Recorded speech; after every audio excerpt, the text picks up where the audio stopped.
Eggert, and Chris Yule. Those are 3 judges, and here is our first battle. Dan Burkett, Dean Kearney, Washington versus Ireland. And here we go with our Royal Purple top 16, our first battle of the top 16, as things just start to coalesce and just coagulate here on track. It just gets gnarlier and gnarlier as we finally find out who will be on top of the box here at the battle in Seattle. Dean Kearney, HyperNFT.io. Metacars in the metaverse. Hypercars, I should say. Here we go. Dean Kearney initiates with that Dodge Viper in tow. Good initiation there by Dean Kearney. Works his way high on the big, as opposed to Burkett. He's got good proximity, but he needs to be higher. Now come into that power alley. Whoa, Burkett really pushes. He held that a little long, but look at this. Woo! Bangs on the side of the Viper. I believe there's contact. Look at the flames. Burkett lunges back and forth. Oh man, it's an arm wrestling match. What a great way to start the top 16. Wow. Wow. Hey, Seattle, I've never done a wave in the top 16. I think we need to get one going here. Oh, look at this. And already, Dean Kearney calling comp timeout, 5 minutes. Yeah, nice initiation from Dean Kearney, and you can see Dan Burkett is right there with him around outside zone 1. Dan Burkett drops off slightly, a little bit less angle, but then matches his line again near the end of the zone. Good job through outside zone 2. Gets a little kind of choked up there at outside zone, between outside zone 2 and 3. Good job on proximity, mimic, everything from Dan Burkett. He's really pushing harder than I think we've seen him push. Maybe not all season, but for the majority. He's pushing really hard right now. You can see that he's putting on a lot of pressure, getting really, really close and taking some chances. He's in top 16 and he wants to make it to top 8. Yeah, I feel like he's just, he looks dangerous. He looks like he's driving dangerous. I guess the best way I could describe it. But we are hearing, just want to make that official. He did call a comp timeout. Just want to make sure. Yes? Okay. So very quickly, we saw a comp timeout being called, but don't know if that was official or not. So, and we are eventually going to find out. It says on GK competition timeout, but all right, yep, it is a competition timeout for Dean Kearney. Hey, Seattle, let's see if we can get a wave going here real quick. Keep the energy going as we get our next pair in the Pedal Commander burnout box. We'll start with the closest to outside zone 1. Put your hands up if you're close to outside zone 1. Put your hands up down there. All right, we're going to send it. So it's going to start with you on 3. We're going to send it this way and then back, okay? And it's down the people on the rail, too, not just the stand. So closest to the outside zone on 3. We're going to start a wave down there. 1, 2, 3, send it. Come on. Let's see if we can send it this way. Let's get a wave going. Come on this way. Keep it coming. It's going to be a rip current. It's coming back. It's got to come back. You got to send it back. Don't get selfish with this wave. You got to share the love. Got to share love. Okay, stand up, sit down, now bring it back. Oh, went to the beer garden. Okay, keep the party going down there. Oh, there's a little ripple. Yeah, I mean, there's waves down there. It gets a little wavy gravy down there, if you know what I mean. Why are you doing it down to the fence? Come on. All right, don't get lazy. Stand up and then sit, and then stand back up. Send it back. Send it back. Oh, went to the other beer garden. Yeah, okay, we got beer gardens in stereo. Okay. Yeah, don't drop the baby. Oh, oh gosh. Oh, it's depleted. Oh, you got tired on me. Oh, we need more Rockstar energy drink and aisle everywhere. Come on now. Oh, what is happening? We went from an ocean to a toilet bowl. What just, oh, okay, it's gained some momentum. The beer garden. Yep, ABV 5.0. All right, here we go. We are back to stomp your feet, Seattle. There's Dean Kearney's pit. And we are ready to go. Finding out what's going on here. It looks like there was potential contact. So again, who's at fault? What's going on? Great looking car. You can see the back bumper there of Dean Kearney checking the wheel, seeing what's going on. And here we go, Ken Gushi, Frederick Aasbo. Coming into this round of competition, Aasbo sits second behind Matt Field. He's your defending champion, 2-time defending champion. There they are on the start line, and Ken Gushi will lead over Frederick Aasbo. Gushi qualified 8th, Aasbo qualifying 9th. All right, so here we go. Ken Gushi, and he had some words with Lorette Nickel earlier talking about some drivetrain issues and it kind of shutting down. When he pushed the clutch in and pulled the handbrake, it would just do weird things. But let's see if he got it worked out. Here we go. Ken Gushi out front. Frederick Aasbo, all Toyota. GR, one at 86, one at Supra. Ken Gushi, big angle there, high on the bank. Frederick Aasbo trying to get that gold nose and that Supra to the door, to the side of Gushi. Now into that second outside zone through the power alley. Into the third outside zone. Look at Ken Gushi. Seems to be having no problems at all. Frederick Aasbo right there. The Rockstar driver pulling on through. Frederick Aasbo against Kenshiro Gushi. Look at this packed house here at Evergreen. That was awesome. If Gushi said he had a problem, it wasn't evident there. Yeah, like Brian said earlier, you need a good lead to have a good chase, and you can see here Ken Gushi gave Aasbo a great lead to follow. So Aasbo is just slightly lower than we'd like to see on outside zone 1. You can see there that he's sort of dipping down a little bit lower. I'd like to see the back of his car closer to the wall, just in the same position that I guess the car, yeah, a little bit short there. Doing a good job mimicking the line through the infield though. Look at how he's placing his car, much better. That's exactly what we want to see in the pocket, as we say. And the positioning of Aasbo's car through there was perfect. So just look here, front wheel to front wheel. You can see the nose of Aasbo's car is a little bit lower on the bank there. A little bit of movement from Aasbo's car, but he's in close proximity, so he's making sure that he's tight to Gushi, but again, like to see him a little bit further back. So Gushi right now into the chase position needs to do just that. He needs to position his car a little bit better, stay close all the way through that big zone. All right, so some great driving there by both of the drivers, and I really liked what Gushi put down on that. On the initiation, you know, he initiated properly, and I always talk about the color of the wheels, right? And the white wheels always highlight when you have minimal or no corrections. And with Gushi on white wheels, it really did highlight just that. The flow, the line, the set it and forget it. He did miss that third outside zone, but it's more about, you know, just what he did do right as opposed to kind of just his mistakes. So, and he knows who he's going against. Gushi, you know, he's a Toyota teammate. He knows how capable Freddie is. So here we go, the Norwegian Hammer dropping it into that first outside zone. Big bank there by Freddie. Ken Gushi looks like they're Gushi trying to gain up height on Freddie now into that second outside zone. The power out. Look at Ken Gushi surging forward, trying to bang his door, and now brings it. Oh boy! Slam! Whoa. Keep in mind, Freddie and his team, you know, they swapped out the engine earlier today. Saw that hole in the block, and oh boy, ooh. All right, well, you know, got a little nose job there, courtesy of Dr. Gushi. All right, well, now is when the work begins for you as a judge. Yep. Ryan, Brian, and Chris, and you can see that thing is pushed up on the wall. So this could be more worse than it looks for the team. But overall, now you got to administer fault, right? So you have you basically have to say crash, collision, who's at fault, what went down. So, as we watch, this is the second run, so we'll just have to find a winner from this one. But looking at the chase position, of course, the lead, you can see Aasbo there doing a great job on outside zone 1. And Gushi's kind of doing exactly what Aasbo did when he was in the chase position.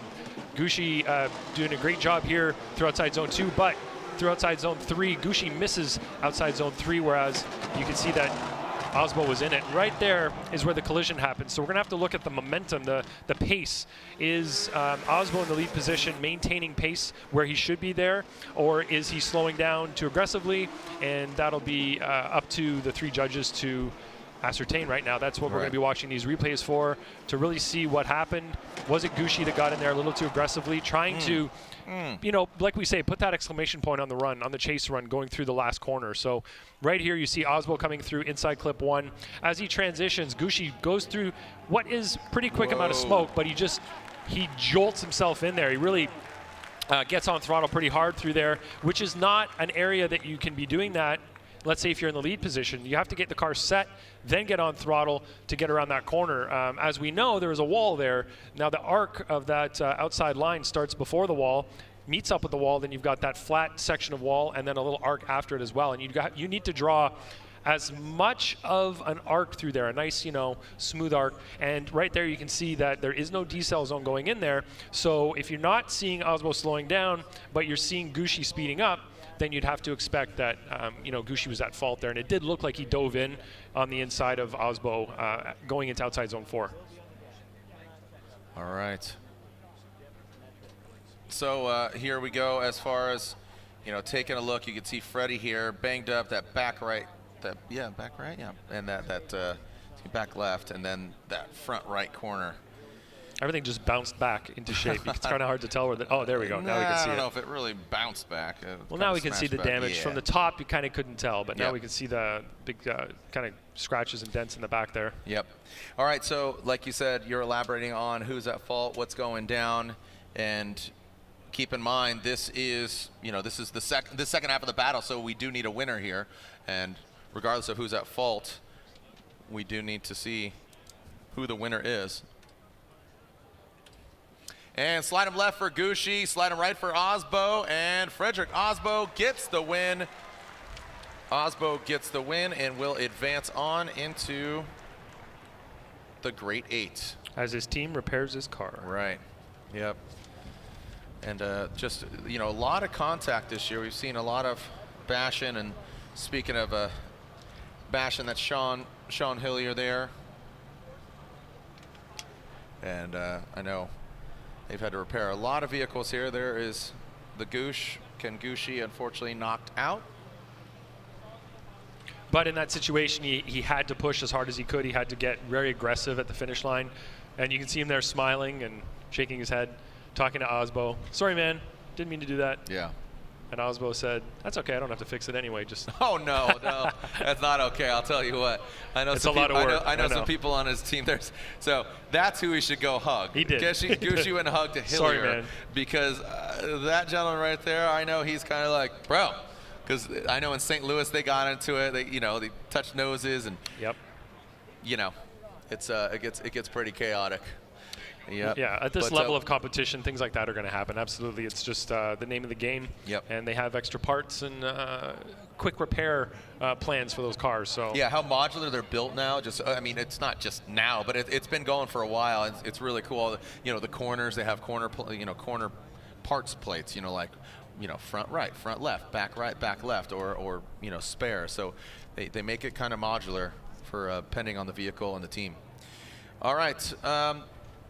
Lorette, just want to hear from you. What's going on with Dean Kearney? What happened? Well, as I was standing next to his car, you could hear that as he was using the steering and turning the... All right, looks like a little radio frequency issue there. We'll get back and we'll catch up with her in a moment after Dean Kearney runs. But Dan Burkett and Dean Kearney, thank you, Lorette, but it's obviously not your fault, just a little radio frequency. Got a lot of communication and chatter going on. Let's get eyes on the second half of this battle. Now keep in mind, remember, we saw some contact here and there, and I liked what you said about Burkett. So Lorette, what happened again? Let's see. Well, it sounded like there was a steering problem. That's what the team was looking at. The steering rack is probably on its last legs, and as Dean was sitting in the car and he was turning the wheels left and right, when it went full lock, you could hear a clunk. So the guy's really hopeful that the steering rack at this point holds up for 2 runs. Wow, so held up for 2 runs, yeah. And you could see just right there. So working the steering, seeing what's going wrong, seeing what's going right. Dean Kearney, here we go. Dan Burkett out front, so you talked about just his aggressive driving. Rad Dan living up to his name. Dan Burkett and Dean Kearney always throwing it down. Dan Burkett looks like putting the car in the right place.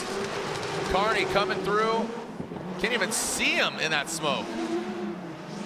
Past that inside clip. Now here goes Burkett into that last outside zone. And Kearney, again, both of them are just driving aggressively. I think we'll need to run it back and see a replay of the first portion with Dean Kearney. Dean Kearney, he was out front on that first run, so definitely need to see. Let's take a look at this again. So take a look. This was This is Rad Dan out front. This is what we just saw. Yeah, exactly. So looking at Rad Dan, he got a nice initiation there. Dean Kearney on a really solid line for a little while in outside zone 1, then drops down way inside. Well, not way inside, but quite a bit inside. Gets into outside zone number 2 is Rad Dan. Rad Dan does a decent job at 3, but Dean does not get into 3. And then as they transition for 4, Dean takes a tighter line through that entry part of 4 to get the proximity back. Now, this is the first run before Kearney called a competition timeout. So you can see Kearney in the lead, pretty high on outside zone 1. Rad Dan's a little bit lower. Rad Dan may have had a slightly late initiation as well there. It looked a little bit delayed. And then right there, you can see that Rad Dan kind of got caught up behind Dean and didn't transition very well in the infield going to outside zone 3. So decent job from both drivers. You can see that there were some advantages from both drivers on that outside zone 1 area for sure. All right, analyzing, digesting both of these runs and seeing who will come out on top. Who's going against Frederick Aasbo, as Aasbo already got the victory. And here we go, slide him left for Burkett, right for Dean Kearney, and it's a one more time. Dean Kearney and Dan split decision across the board. Completely split. Absolutely OMT. So you go this, he went that way. No, he went that way. No, he went right in the middle. Right in the middle. Yeah, went left, he went right. No, went just split the difference. All right, so one more time for Rad Dan Burkett, Dean Kearney. And taking a look at Frederick Aasbo pulling in the pits as we see some teal and blue.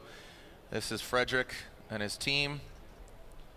Get a once over on the car, see what's going on. Did you see stars? No. It was just the stop, you know. All right,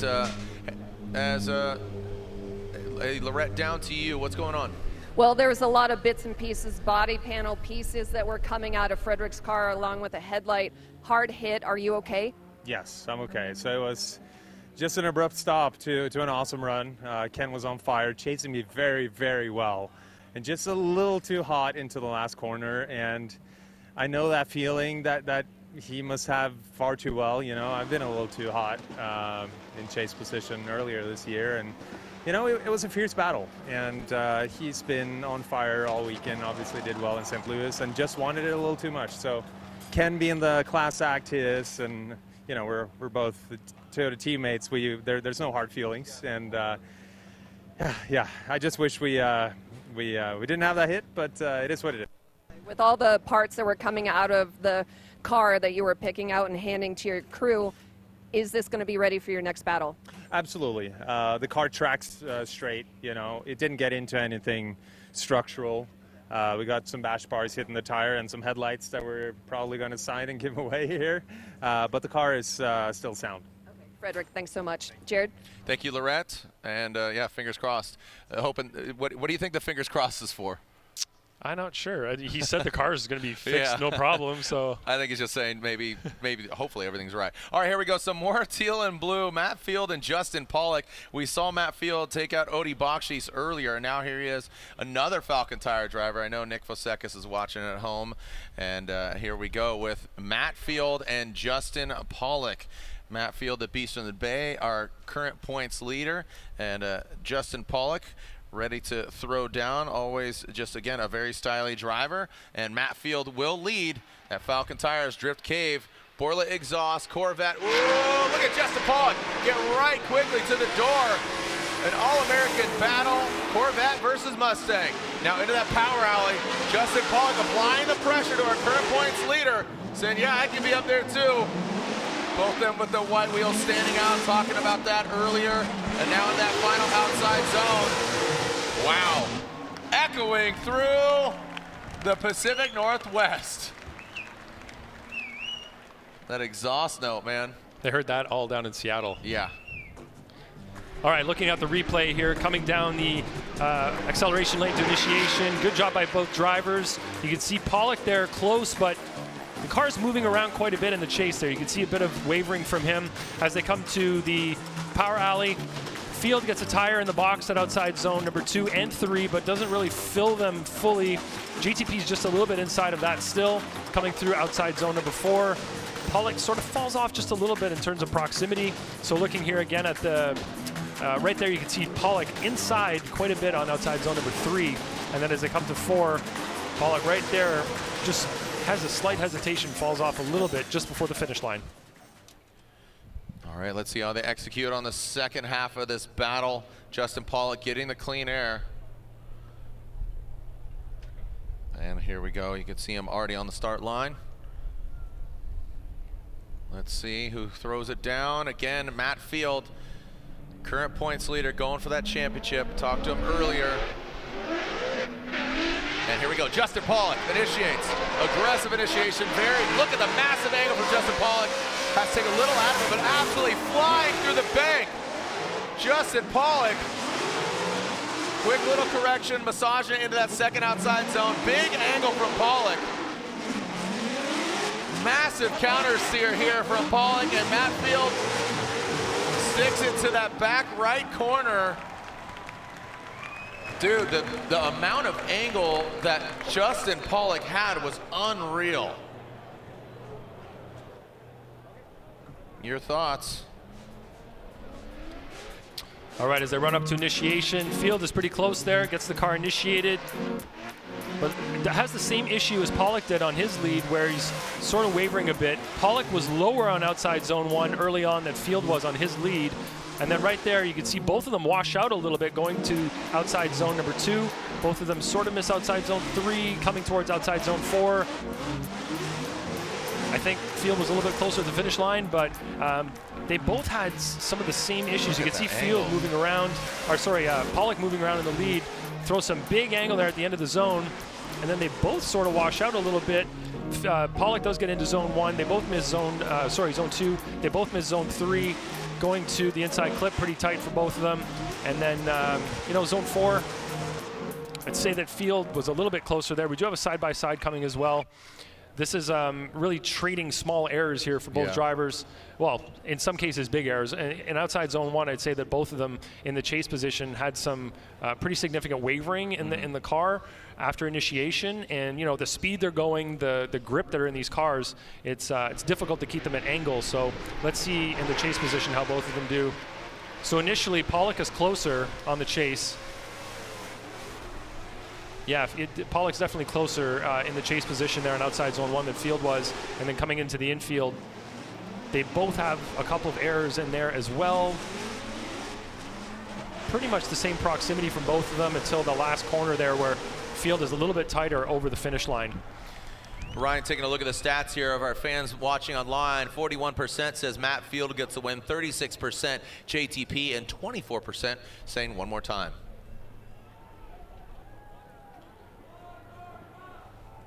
We're hearing fans chant one more time.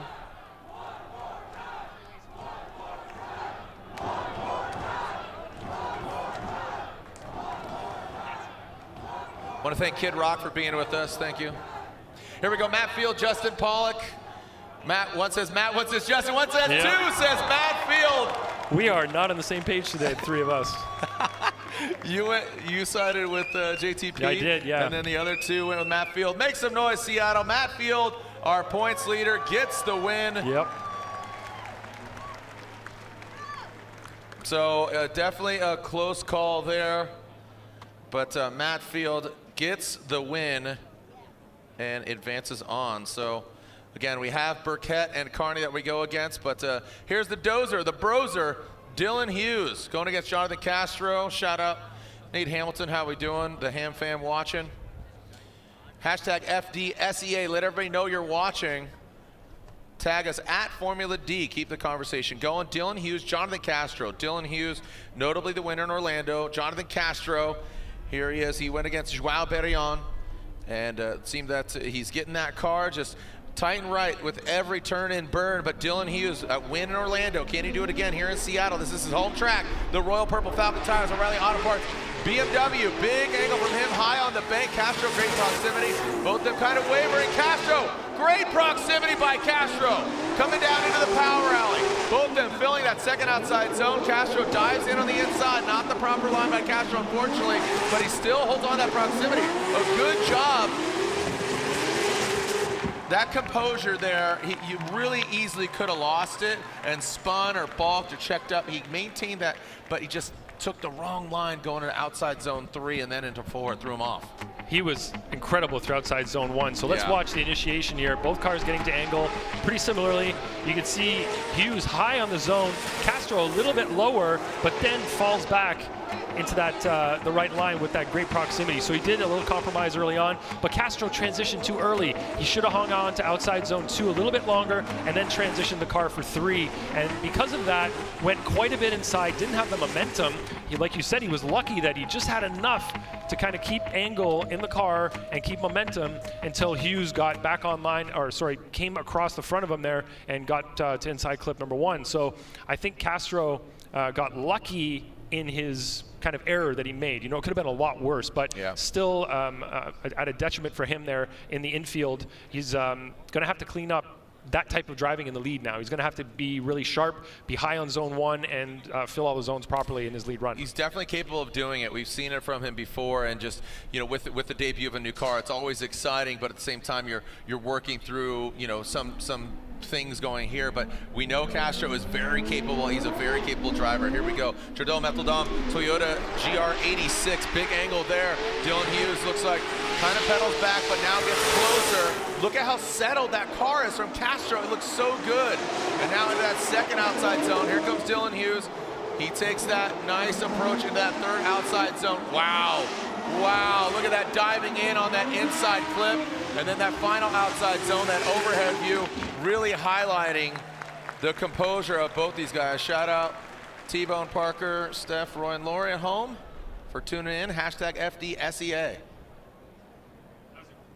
That was a great chase run from Dylan Hughes. You can see him almost on the exact same line as Castro. Castro's doing a great job in the lead as well, putting down a really great line in the lead position. Again, you need to have a great lead to have a great chase, but you can see Dylan positioned himself so much better in the infield between zone 2 and 3 that he was able to stay on line, carry momentum, and get all the way through the finish line, close to Castro. Did tap. He did tap. I saw the little slight decrease in angle there as he came over the finish line. So, but very smooth lead run. Like you said earlier, the car was very planted from Castro. It looked really good, but in the chase position there, Hughes just placed his car. You can see maybe a little bit of a rub there coming by inside clip 1, and then that little tap from Castro going over just before the finish line at outside zone 4. That was really fun to watch. And again, two very capable drivers. Unfortunately, it goes one way over the other. The dozer, Dylan Hughes. These gentlemen. The Royal Purple, top 16, and here we go. So this is a full one more time battle. Dean, Carnage, Kearney, HyperNFT.io. Dodge Viper initiates into the bank. Good job, look at how settled the car is. Even with those, he had those steering issues. Hopefully he got it worked out, got it fixed. Into that second outside. Holy Burkett. Dean stays in it. Finishes out the run, it looks like, and Burkett was flying into that.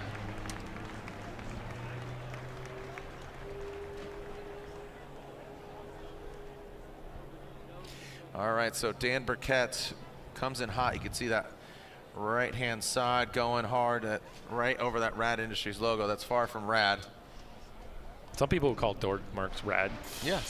All right, so what happened here, Jared? Looking at the replay, we have Dean Kearney in the lead, doing a great line up on outside zone 1. In the chase position, Burkett is doing great up until this point. So let's see what happened right here. What was that from Dean Kearney? That was a big rotation right there. Do you think he would have made it around that corner to inside clip number 1? Looking at the look at the angle. motion, look at the angle. yeah, the motion of the car, especially from above. Where was he going with that? Where was that car going to end up? Would he have been able to maintain the angle while holding the proper line to inside clip 1?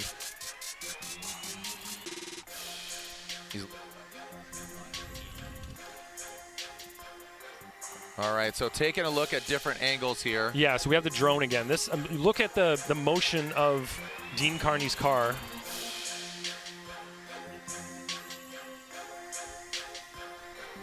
Yeah, you're talking about the trajectory, right? You're looking at Dean's line versus the angle, you know, Dean's line, Dean's angle versus Dan's line and his angle.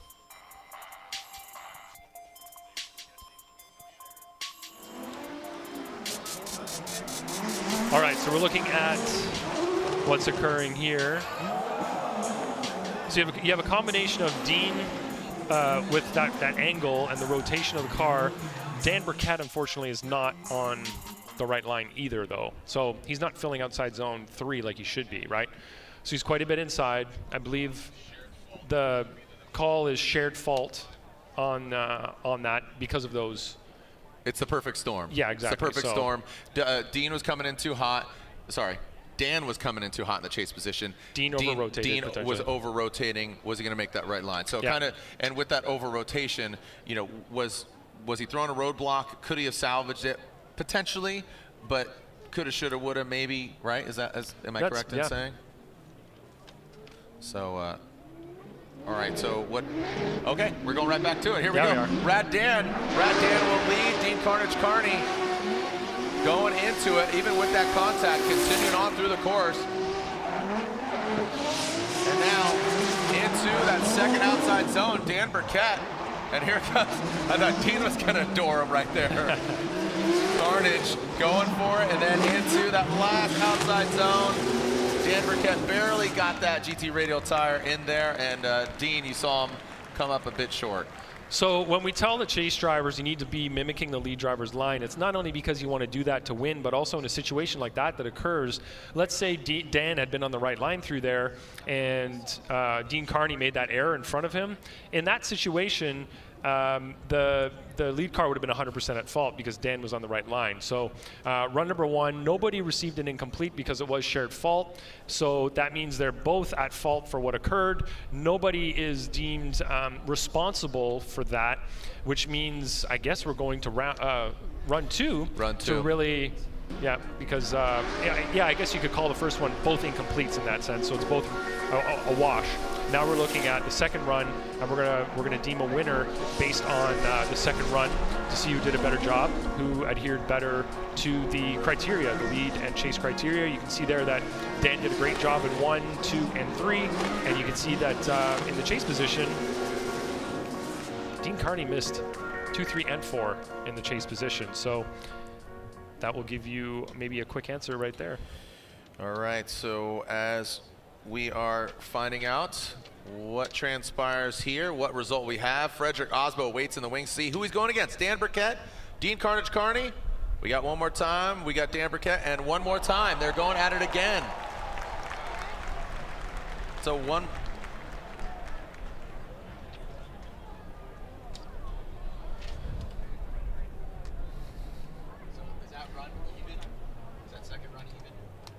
Let's go down to our judges, either Eggert or Yule. Want to wrap out with one of you guys. And Chris, Yule, talking to you, talking and elaborating over here again. Kind of the first one was an incomplete for both of them, both kind of shared fault. Right. Second run, what was your assessment? Does it default to the second run? Yeah, basically with shared fault, they're both essentially on an incomplete. You can't judge half a run, right? Right. So then we're looking at the second run. They both made mistakes. Kearney in the chase made some mistakes. Rad Dan made some mistakes in the lead. So I'm just going to go one more time on that. All right. Thank you very much. So there we go. And again, 2 one more times. So Burkett and Kearney, this is going to a one more time. And not once, but twice. And now let's move it on. Chelsea Denofa, Travis Reeder. These guys, 2 good friends, good homies. They have a good time on the track. They've driven down at Park, down there in Portland a few times. And I know that Travis Reeder has been an instructor at Chelsea Denofa's drift school, and they've done a lot of track time together. They've had a lot of fun. Sounds like it. Yeah. Yeah. All right, so I was in that area once during COVID, and I didn't make it to the track, and I'm sort of upset because it would have been cool. I've never been there. Yeah. Oh, there I moved. That's a shame. Reeder's still around there, but Denofa has moved to Florida since. Right. And Does he still have his school down there? He bought a tractor. That was a big purchase. He bought a tractor. A big tractor or like a little lawn tractor? I don't know, but I said, do you have a bumper budget for your tractor? He says, no, you mostly hurt other things with your tractor. Well, let's see what kind of tractor pull we got here from these hot rods. Two V8 powered machines. The Ford Mustang of Chelsea Denofa. Woo, look at that. CO COD, baby. Cash on delivery, or Chelsea on delivery, into that third outside zone. Travis Reed, the Walmart greeter, coming on in. Oh, man, look at that flick. Love that angle right there. Well done. Travis has really accepted that Walmart greeter title and ran with it. That's pretty solid. I think it's awesome. I think it's great. Of course, you're the one that named that. All right, so at initiation, Reeder's right there on Chelsea's bumper. Chelsea's high on outside zone 1. Reeder's just slightly lower, maybe a little bit less angle, but doing a good job on proximity. Chelsea coming to outside zone 2. Just, I think he dipped his tire in the box maybe, but you can see Reeder there not really filling either one of those. Kind of stayed away from outside zone 3 the most out of the two, but does a much better job through outside zone 4, filling it just the way that Chelsea did in the lead. So a couple of little errors there from Reeder in the chase position. Could have been following the line better through the infield. So outside zone 2, outside zone 3, and on 1, pretty decent job on proximity, just slightly lower on line, maybe a little bit less angle. So Chelsea has some opportunities here. You can do the same proximity on outside zone 1, but with a better degree of angle and a better line there, and then do a better job of going where the lead car is going through zone 2 and 3 and 4. And he'll be able to win the chase-to-chase comparison if he's able to do that. In the lead, of course, Travis needs to get close to all the walls, great transitions, fill all the zones, and then he'll be kind of par for the course with Chelsea. And we know Reeder is very capable. He won at E-Town in Englishtown, New Jersey. Look at Denofa, sticks it to him. Look at that. Reeder throws some more angle at it. Chelsea mimics him. Coming through the big bank. Come on, Monroe, make some noise. Big angle there, massive angle. And how did Chelsea save that? In that second outside zone, flicking it in. Come on back. This could be the run of the evening. Come on. Woo! Yo! Wow. That was unreal. Run it back, kids. Let's take a look at this again. Woo, that was really fun to watch. Chelsea, look how close he gets immediately, right up on Reeder's door, all the way around outside zone 1, just a slightly lower line, but look at that proximity, and then he gets right back in the pocket, halfway through the zone, follows him through zone 2, gets that transition down pat, follows him through zone 3, tight on inside clip 1, great mimic on transition there for 4, and just, that was incredible. That was a great chase run. Great in lead terms run. of great lead run too. Like we always say, got to have a great lead to have a great chase. And Chelsea just mimicked everything that he did so well. I don't think he was off in a single area in terms of chase to chase comparisons. I think Chelsea's got the chase down pat in this situation. Yeah, that was really, really strong. I mean, from both of the drivers. Very, very well done. Very well done by both these guys, and that just shows the confidence and just, hey, I've driven with you before. You know what to expect. You know kind of the attitude, and mind you, they might have been in just fun party cars, but here they are doing it with their pro cars, and here we are taking a look at the side-by-side. All right, one eyeball per screen, everyone. Look at the proximity from Chelsea on the right side of the screen. You can see on the left there, Reeder's a little bit further back, a little bit more movement in Reeder's car as well in the chase position. Chelsea getting the car placed nicely. Reeder not following him everywhere that he's going, but Chelsea did a really great job in his chase run of really placing his car in all the right places. Placing it in the right place. Placing it in the right place. That was a little redundant on me there, but no, it's fine. I was just excited, Jared. It's so fun to watch. I'm super pumped. That was an absolutely great run. Do we have a verdict? Slide him left for Denofa, right for Reeder. One more time. Chelsea Denofa, and one more time. You guys are really just not. It's a one more time. Do you guys agree with that call? What do you think? I'm seeing some people agreeing, some people saying, let me see your real life Facebook. Thumbs up or down? Where do you agree? Or right in the middle? See thumbs up. A lot of thumbs up. I think that's good. That's pretty good. And the poll online was saying 86% Denofa, 5% Reeder, and 9% one more time. I think the people in the stands, they just want to see more drifting. So, but yeah, I can't again, blame the poll, them. See that again. Yeah, I'm down. We can do that all day long. Here we go, Wataru Masuyama against Ryan Tuerck. Ryan Tuerck, who spilled oil on the track earlier. His team has swapped out the engines earlier in the day, but now he is running 100%. He's got a smile on his face. He could breathe a big sigh of relief, and now he's going against Masuyama, who is absolutely peaking right now in that Buy Now Japan S15. But Ryan Tuerck, a contender for the championship, comes into this round 3rd overall. He needs to continue his success here in Seattle. Wataru Masuyama, Buy Now Japan S15, initiates. Big angle from him. That Rain-X Toyota GR Corolla. Trying to get to the side of S15. Look how fast Masuyama is. See how he handles the transition here into that 2nd outside zone. Ryan Tuerck gets into that 3rd. Masuyama now past that inside clip. Masuyama now into that last outside zone. Ooh, Ryan Tuerck gets in an outside zone and quickly gets out. Yeah, we really need to see what happened with Tuerck there between inside clip 1 and outside zone 4. He fell off proximity-wise. I'm not sure if he rotated the car wrong. I'm not sure if the line got adjusted as he was coming through that area, but definitely fell off of Masuyama there in that last corner. So let's look at the replay here. On initiation, you can see Tuerck a little kind of flinch there as Masuyama flicked the car. Tuerck was pretty close. Now you can see Masuyama very high in outside zone 1. Tuerck just slightly lower, not as close in proximity as we'd like to see. Masuyama misses outside zone 3. Tuerck actually gets a tire in the box, so he's doing a little bit better there. But right here, Tuerck goes a little bit wide there and then comes off the zone quickly, about halfway through it. So let's watch right here. Masuyama just gets in the box there. Tuerck does a great job of mimicking through the infield. Great car positioning there as he transitions. This is where Masuyama has a much cleaner line through outside zone 4.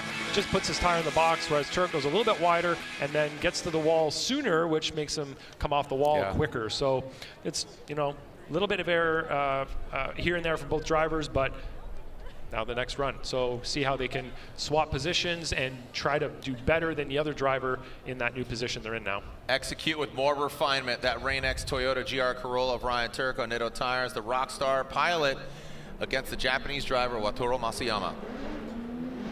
Ryan Tuerck in the hot hatchback initiates. Big angle from him. Masuyama saw a little step entry there in that chase position. Now it looks like he found the sweet spot. And Ryan Tuerck now dropping in.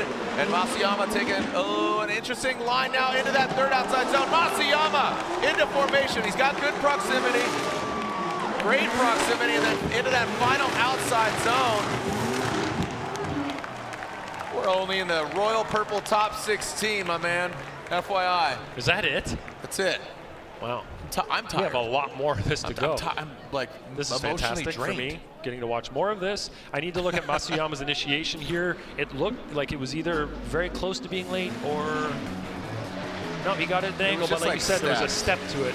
So looking at the line, Masuyama's high with Ryan. He is... Whoa. Yeah, proximity-wise, it builds just as they get into that little compression area there at the end of zone 1. Masuyama misses outside zone 3 while Tuerck fills it. And as they come by inside clip 1, nice mimic there from Masuyama. Masuyama on a tighter line through outside zone 4. Of course, he has the proximity, but he took a tighter line through there. So let's look at that compromise. Yeah, he did make a compromise. Tuerck's nice and high in the zone 1 area, which is, of course, really tricky up on that wall. Masuyama's on a great line in the chase position, though, really positioning himself perfectly.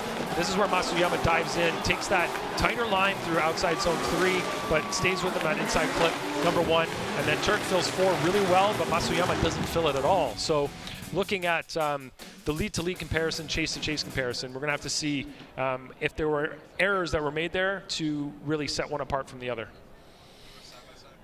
Some really exciting driving, again, between the one more time of Burkett and Kearney, Ryan, Brian, and Chris. Here we go with the side-by-side. Proximity looks very similar there. They both kind of dip down near the end of the zone in the chase position. In terms of lead runs, you can see that one fills one zone, one doesn't fill the other zone. Some little compromises made from both drivers in a couple of different areas, so yeah, it's kind of trading off the errors one for one, Just depends what part of the track the error is being made in. Yeah, interesting. I mean, look, we've seen 2 one more times from Burkett and Kearney. We've seen, or we're about to see 2 one more times. We're going to go back to that after this. We have Denofa and Reeder who one more time. And I think that, you know, again, all joking aside, like you and the other judge, you know, Ryan Lantain compared to Brian and Chris, there's and there we go, one more time. So it's another one more time here.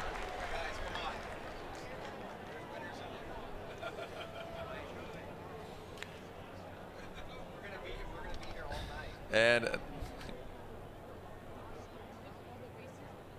all right, so another one more time, and that's kind of what I was alluding to, and that's without even kind of looking over your guys' shoulders. But what are you doing looking over my shoulder, Jared? I was not. I said I wasn't. Jeez. Well, that implies that you generally do. You just didn't this time. I didn't this time. Yeah. Yep. All right, so here we go. Dan Burkett and Dean Kearney. And again, you know what? Don't leave in the judges' hands. Just make it definitive. Then we've seen some gangster driving. It's going hard. And here we go. Dean Kearney, Dan Burkett. So this is not once, but twice. They're going one more time. So TMT. It's dynamite. Here we go. Dean Kearney, Dan Burkett, fighting hard for the money, fighting oh so hard for it, honey. Dean Kearney. Look at Dan Burkett. Big angle from Carnage, that Hyper NFT Viper. Fighting for a grade 8 spot. Looks like Kearney had a much more fluid transition going from 2 to 3 and then now into 4. Whoa! Was that another little bump there, Jared? I don't think there was contact. You mean with the wall or with the other driver? With the other driver. I didn't see it with my naked eye, but all right. See what the eye in the sky tells us, Jared. All right, as we're running up to initiation, they're pretty close together here. You see both of them get to angle pretty nicely, and then you see their outside zone 1. Kearney's nice and high. You see some movement from Burkett in the chase position. Car's moving around a little bit. Both of them do a good job there. Transition there. Burkett misses outside zone 3 entirely, trying to maintain that proximity. And then they come inside here. Nope, was no contact. Just looked like really close, but Dean might have hit the wall, actually, that back left. Little bump there, huh? Yeah. Yeah, I mean, these guys just going for an 8 position.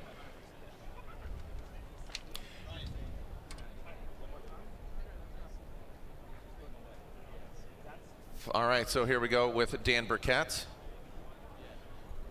Dan Burkett will lead. And Dean Kearney will give chase. All right. And back at it. Here we go. Into that outside zone. Here goes Dan Burkett. Remember, this is the second run of the second one more time. Dan Burkett higher than Dean Kearney. Dean Kearney taking a lower line.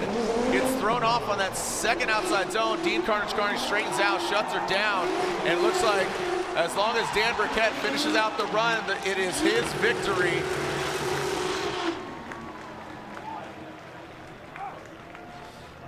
And that seems to be Dan Burkett. Like I said, don't leave in the judge's hands, and with that mistake, that unfortunately hands it over to Dan Burkett for Dean Kearney.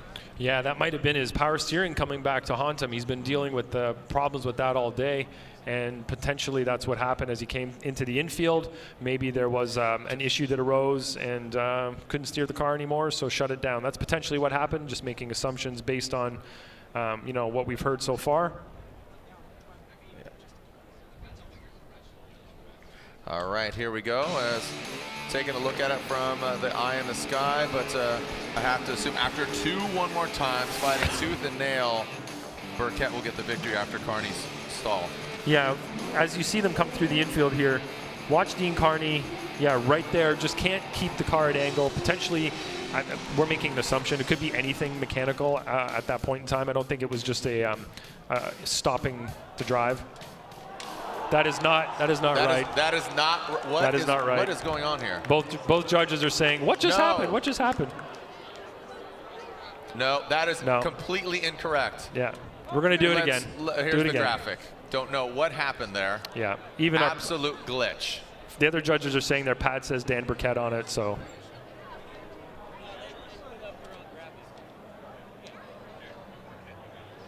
All right, so again, just to Yes. clarify, that graphic was incorrect.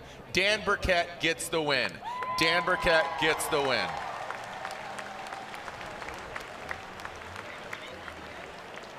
All right, so Dan Burkett moves on. He goes against Frederick Aasbo. Look at Dean.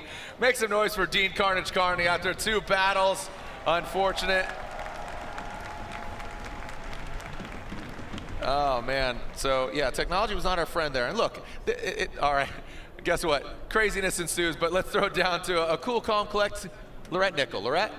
Let's make it definitive. Again, it was not unanimous. It was 2-1. So here we go. Chelsea Denofa and Travis Reeder. Chelsea Denofa, the Penzo Mustang RTR Spec 5. Chelsea Denofa throwing it down, big angle for him. And Travis Reeder, you see, taking a little bit of angle out of it. Looked like threw something up there on the bank. Denofa slams down into that. Whoa, Reeder! Jumps up, oh, he has to take some angle out of it, slaps into the door. Denofa stays in it and continues on through the course. Wow.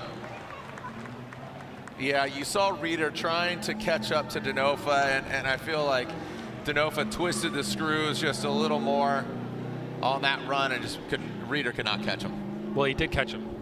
But yeah, when it slowed down, not on the bank. Watch the bank. Understood.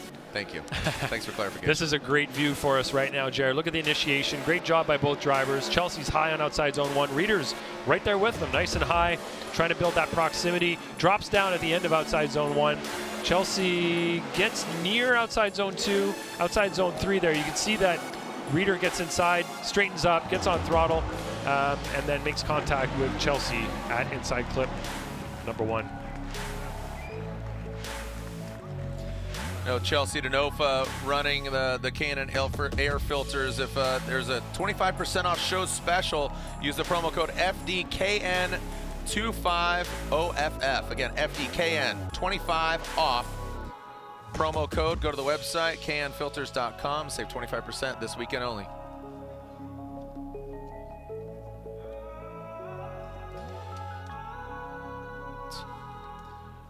All right, also, for those that are in the building, could you please be mindful and not block the ADA ramps? Please do not block the ADA. Evergreen trees meet the Evergreen Speedway.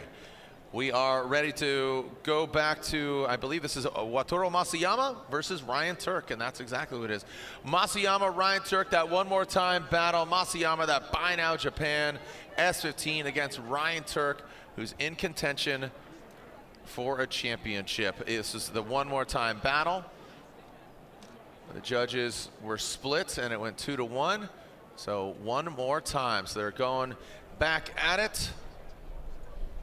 So here we go. Masuyama will lead. Ryan Tuerck will give chase. Masuyama qualified 7th. Ryan Tuerck qualified 10th. So Masuyama will lead first.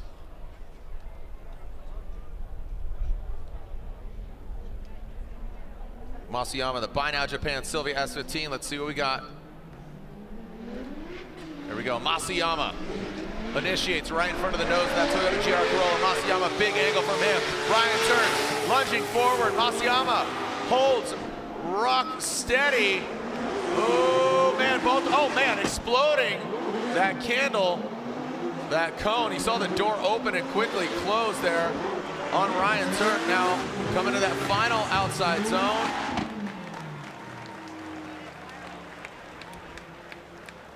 Some exciting driving there. Let's dissect this again on the replay here, Brian.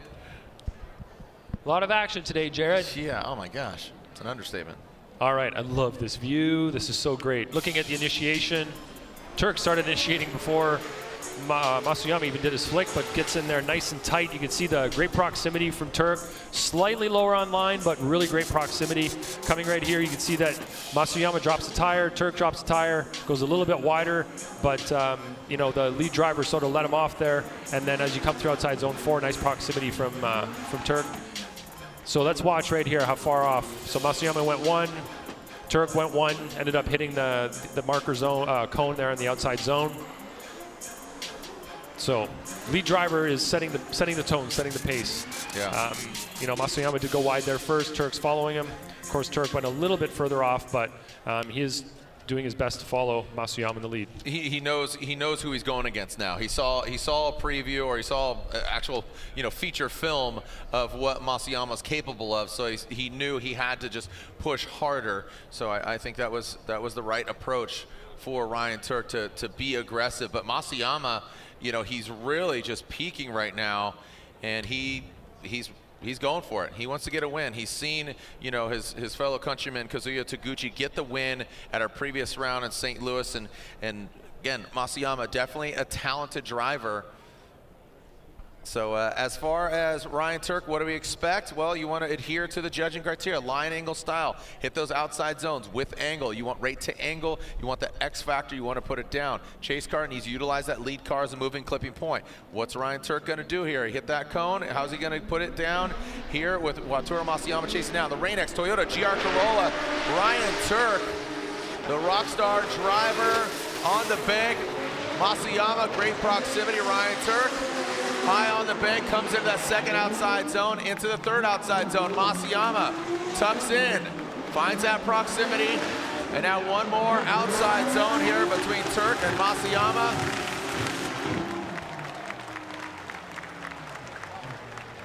Man, we're in the 16. We're in the Royal Purple Top 16, and we're seeing just this caliber of driving, and that just is a testimonial to the progression of the sport and the driver's abilities. All right, looking at my favorite view, I'm sure everybody's favorite view. Very helpful, very informative. Let's look at the initiation. Looks like good job from both drivers there at initiation. Tuerck is high on outside zone 1. Masuyama's right up there with him.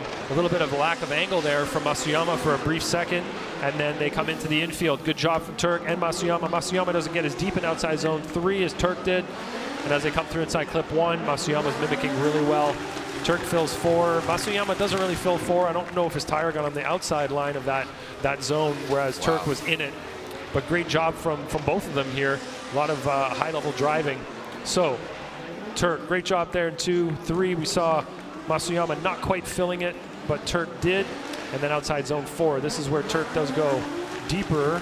Yeah, Masuyama might not have even got near that zone. So in terms of comparing errors or comparing wins, let's say, in the lead position, Tuerck both and Masuyama high on outside zone 1, getting deep into those zones.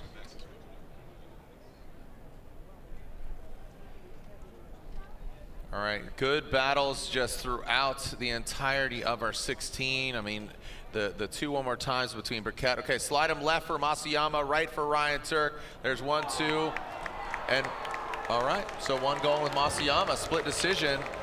Was that correct? Was that, okay. Hey, I'm just clarifying that the computer dictated exactly what you put into the judging tablets. All right, so Brian Eggert, was it you that said Masuyama? Or Chris Yule? Chris Yule, I want to hear why you said Masuyama as opposed to Ryan Tuerck. Talking to you as the Pedal Commander burnout box is being filled. Yeah, I liked Masuyama's chase better. Ryan's bank one, he dropped down off the bank a little bit early, and then overall I just valued Masuyama's chase over. Their leads are pretty similar in my opinion, but Masuyama's chase is just slightly better for me. All right, there you go. So 2-1. Chris Yule siding with Masuyama, and then Brian and Ryan siding with Ryan Tuerck. So just a lot of split decisions here in Seattle, which again, just splitting hairs, splitting those doll hairs. All right, here we go to the second half of this battle. Remember, this is Reeder now out front, Denofa chasing him. This is the one more time battle. We saw the contact, if you can recall. Reeder, chasing him down, and then got into the door of him when they approached, went from outside zone 3 into that inside clip. Reeder went to the side of Denofa. Denofa was allowed, without utilizing a competition timeout, to get hands on the car and make sure everything is buttoned up and ready to run. Ready to rowdy. Here we go. Travis Reeder, GT Radial, BMW, Link Engine Management. Angle from Reeder, nice job, and look at that proximity. Chelsea Denofa right there. See how they handle the power rally. Reeder and Denofa into that third outside zone. There goes Reeder into the third. Big, massive massive angle from Reeder on that front flip. Amazing lead run by Reeder. Really, really good. Again, if you could just isolate that run, that was a really high qualifying run. And keep in mind, Reeder did qualify 15th. Chelsea Denofa qualified 2nd. All right, looking at this replay, Jared, as they come up to initiation. Good initiation by both drivers. You can see there in the chase, Denofa falling off a little bit on angle a couple of times through outside zone 1. In the lead position, you can see Reeder doing a great job positioning his car. Chelsea misses outside zone 3 in the chase position there. Reeder just, that was a really nice lead run from Reeder. That was a high quality run. All right, and we are going to get, I believe, run 1 again. There we go. So looking at Chelsea in the lead position, great angle, great line. Reeder's there with him. Reeder drops down a little bit, but gets right back on the same line. Chelsea gets to the edge of outside zone 3. Right here you can see Reeder, and then they get into a contact right there. So now this is there's gonna be, I think, a difference in result here, because there's a difference in judging on what happened in the infield. The other two judges, sorry, gave fault to Reeder for the hit, whereas I gave shared fault. So that's why it's going to be different here. There it is, 2-1. So Chelsea Denofa gets the win. So thank you. I was looking over, and again, you were elaborating on, you saying that Travis Reeder was at fault, the other two drivers at Chelsea Denofa. So that that dictated, what went down and the outcome there. Yeah, I did shared fault on the infield for what was happening there. Yeah, because I saw Chelsea, there was a lift at outside zone 3, and I felt like he slowed down at the inside clip, but also Reeder was on a bit of a compromised line, so that's why I felt it was a shared fault. Again, another split decision here. Denofa gets the win, advances on. He goes against Ryan Tuerck. So again, we have Field, Aasbo, Denofa, Tuerck. And here we go, 2 Nissan Zs, the all-new Nissan Z of Chris Forsberg going against the Nissan 370Z of Jeff Jones. Both these guys now in Southern California, or Jeff Jones been there his whole life in the Royal Purple Top 16. Here's the NOS Energy Drink, all-new Nissan Z of Chris the Force Forsberg going against Jeff Jones. Jeff Jones at Evil AutoWorks Prisma Labs Nissan 370Z. Here we go. This should be a fun one, and like Chris said, he says Jeff Jones has been absolutely ripping. He knows he's a contender. Here we go. Chris Forsberg initiates into the bank, almost simultaneous there from Forsberg and Jones. Big angle there. Look at the attitude of Forsberg's car. You see it wobble. Oh, Jeff Jones going for it. Into that second outside zone, into the power rally, into that third outside zone. Here comes Jeff Jones on the inside. Taking a tight line. Chris Forsberg nudging over that inside clip and then into that outside final zone. That got hairy. That got real hairy and scary coming off that bank into that power zone. Take a look at it. All right, running up to initiation. Great initiation from both. You can see Jones on a slightly lower line in the chase position. Forsberg, are those little bumps on the wall there? Comes off a little bit halfway through, but gets back on it. You can see Jones right inside, maybe a little door rub there. Jones dives in, misses outside zone 3, gets on a really tight line coming inside clip 1, and you can see where it makes him fall off a little bit on the latter half of that inside interior space of that track. So the infield area, I think Forsberg did really well on. Unfortunately for Jones, he dove in on zone 3, got on a really tight line to 1, which sent him wide after 1, which made him fall off from Forsberg, and he didn't really have the proximity through the rest of the course there. But Forsberg putting the car in all the right places for the most part in the lead position. And keep in mind, this is a must-win for Chris Forsberg because you're seeing Aasbo, Field, Denofa, Tuerck. They're already in the Great 8, so this is a must-win for him to have a contention for the championship. That would be him going for his 4th. Here we go, Jeff Jones out front. That Evil AutoWorks Nissan 370Z initiates, big angle from him. You can see how much power he's got. Big angle there from Jones. Now Jones, let's see how he handles the power rally into that second outside zone. Big angle from Jones. Forsberg attacks on that third outside zone. Forsberg now drops to the door of Jones into that final outside and 4th zone. Would love to see the overhead and talking about filling those zones. Some good driving by these all-new Nissan Z and the 370Z. Well, ask him, you shall receive, Jared. Yep.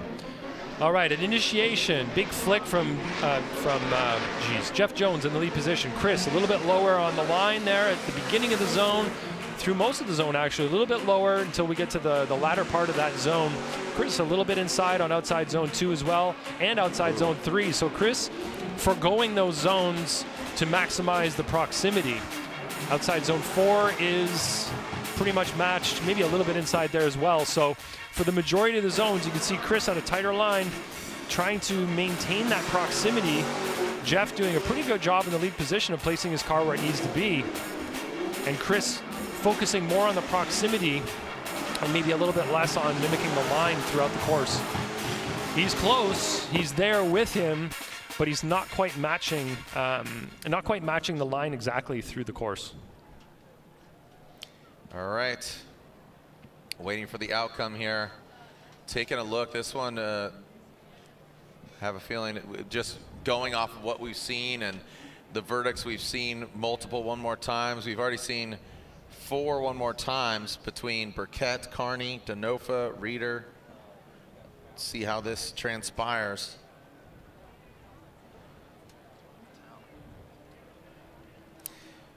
Do we have a winner? Where are my Jeff Jones fans at? Where are my Chris Forsberg fans at? Who thinks they should go one more time? All right, kind of just, here we go. Slide them left for Forsberg, right for Jones. One more time, and Jeff Jones. All right, so again, split decision. It's another one more time. Just so many, what's interesting, how do you think this track compares? We're seeing a lot of one more times, obviously physically and everything, but we're seeing so many one more times. What do you attribute that to compared to even like St. Louis, or what do you attribute all the one more times to? Well, I'm not sure, Jared. It's just it's a difficult track. Everybody's trying to go faster than they were in qualifying. Everybody's trying to maybe overdrive the track a little bit, and they're making some errors. In the chase position, it's really hard to stay close around outside zone 1, and some drivers are doing a little bit better over there, and then they fall apart on the infield, whereas some are better in the infield and are not so great up there. So did I just say the same thing twice? I think I did. It's okay. It's either they're doing well on the bank and then not so well in the infield, or vice versa. That's a better way to say it. I think there's so many variables on this course that you start kind of rob Peter to pay Paul, right? That's Here we go. All right, here we go. Let's move on to what was to be our final battle of 16. Michael Essa versus Taylor Hull. Michael Essa in that FCP Euro, Licomali, Bilstein, BMW, Taylor Hull, the Wild Willies, Comp Cams, Edelbrock, Yellow Speed Racing, Corvette. Here goes Michael Essa initiating on the bank. High on the bank. Look at Taylor Hull. And he is right there too. He's tucking in. He's got the proximity a little lower than Essa. And Essa spins. That looked totally independent, Jared. Let's take a look. Initially, it looked like it was independent. I don't think Taylor Hull was within close enough proximity from what it looked like over here through the smoke. But let's look at that. Hopefully we have a view from above that would give us the perfect view as to what occurred at that area of the track. So in terms of the initiation from Hull, it looked like it was like a slow initiation. He started almost before Essa, but getting really, really close to Essa here through outside zone 1. Drops down just a little bit there at the end of the zone, and you can see Essa just loops it on his own, overcooks it as he approaches outside zone. I guess that's number 2 right there. So just looks like he, got the car out of shape a little bit there, got too much on throttle potentially, car rotated on him, and he wasn't able to control that over rotation. So didn't make contact with the other driver, with the other car, didn't make contact with the wall. So, in terms of if you're going to spin on this track, you're not going to make contact with the wall, it's a good day. Right. All right. And just a reminder, if you haven't picked up your Lean Customs pins, I know they have some awesome acts. If you haven't dropped by the booth at this round or other rounds, you got pro drivers, Ken Gushi, Justin Pawlak, and you pick them up on leancustoms.com. Use promo code FREE for free shipping on your order today. And the new drop is it's happening now. So go to Lean Customs to pick up your pins. Here we go. Taylor Hull will now lead, and he's got an advantage here against the former champ, Michael Essa. Here comes Taylor Hull. Initiates a little, kind of lacking the angle there compared to when he was in the chase position. That was kind of an awkward initiation. Now he has some more angle at it. I wonder what's going on. Is he 100%? And past that inside clip now, transition through. I think Taylor, am I crazy? It just didn't seem like what we saw in the chase position. And also, I think he might have gotten a little gift there from Michael Essa with that mistake. Let's take a look at it again. Yeah, the initiation is going to be key here as we see the car. See how it like kind of wiggles back a little bit? I mean, Yeah. it's an initiation, it's just not as snappy or as aggressive. Right. Yeah, there's no way to incomplete that. Essa was there with him. Yeah. It didn't cause an error from Essa either. It wasn't so bad that it was considered an incomplete. So yeah, it wasn't an unchaseable run. It just it didn't have the big impact that we saw. But unfortunately, with Michael Essa and that rotation, absolutely independent and just under his own accord, that unfortunately will knock himself out of competition with Taylor Hull having a full run. So let's take a look. Slide him left for Essa or right for Taylor Hull, and Taylor Hull gets the win. Taylor Hull advances on the Toyota Loyalists and Supra pilots. So Frederick Aasbo, the defending champion, two-time champ, going against Dan Burkett. First time in the 8 this year, I believe. I know he was hyped on 16, but I believe this is first time in the 8, and he goes against the two-time and defending champ. They should be pulling in that Pedal Commander burnout box off in the distance, and there they are. We already have, Dan Burkett qualified 32nd, so Aasbo will lead. He qualified 9th. What are your expectations here? Dan Burkett. a lot of action, Jared. As he went against Dean Kearney, went against Taguchi, taking out Kazuya Taguchi earlier, and he said he followed too close. Aasbo, Aasbo went into, or Gushi went to Aasbo earlier, and then Aasbo against Josh Love back in 32. And Burkett and Aasbo. Here we go, the Rockstar Energy Drink, Toyota GR Supra. Second in points, must win to get past Dan Burkett. And here we go, Senny Cars, our first battle of the Link Engine Management Grade 8.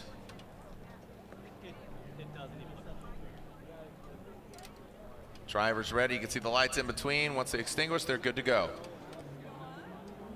Here comes Freddie Aasbo through that start chicane. Dropping down, Dan Burkett gives way, and Aasbo goes hard, straightens out. And he got that exposed back left wheel, but here's the scenario, Ryan.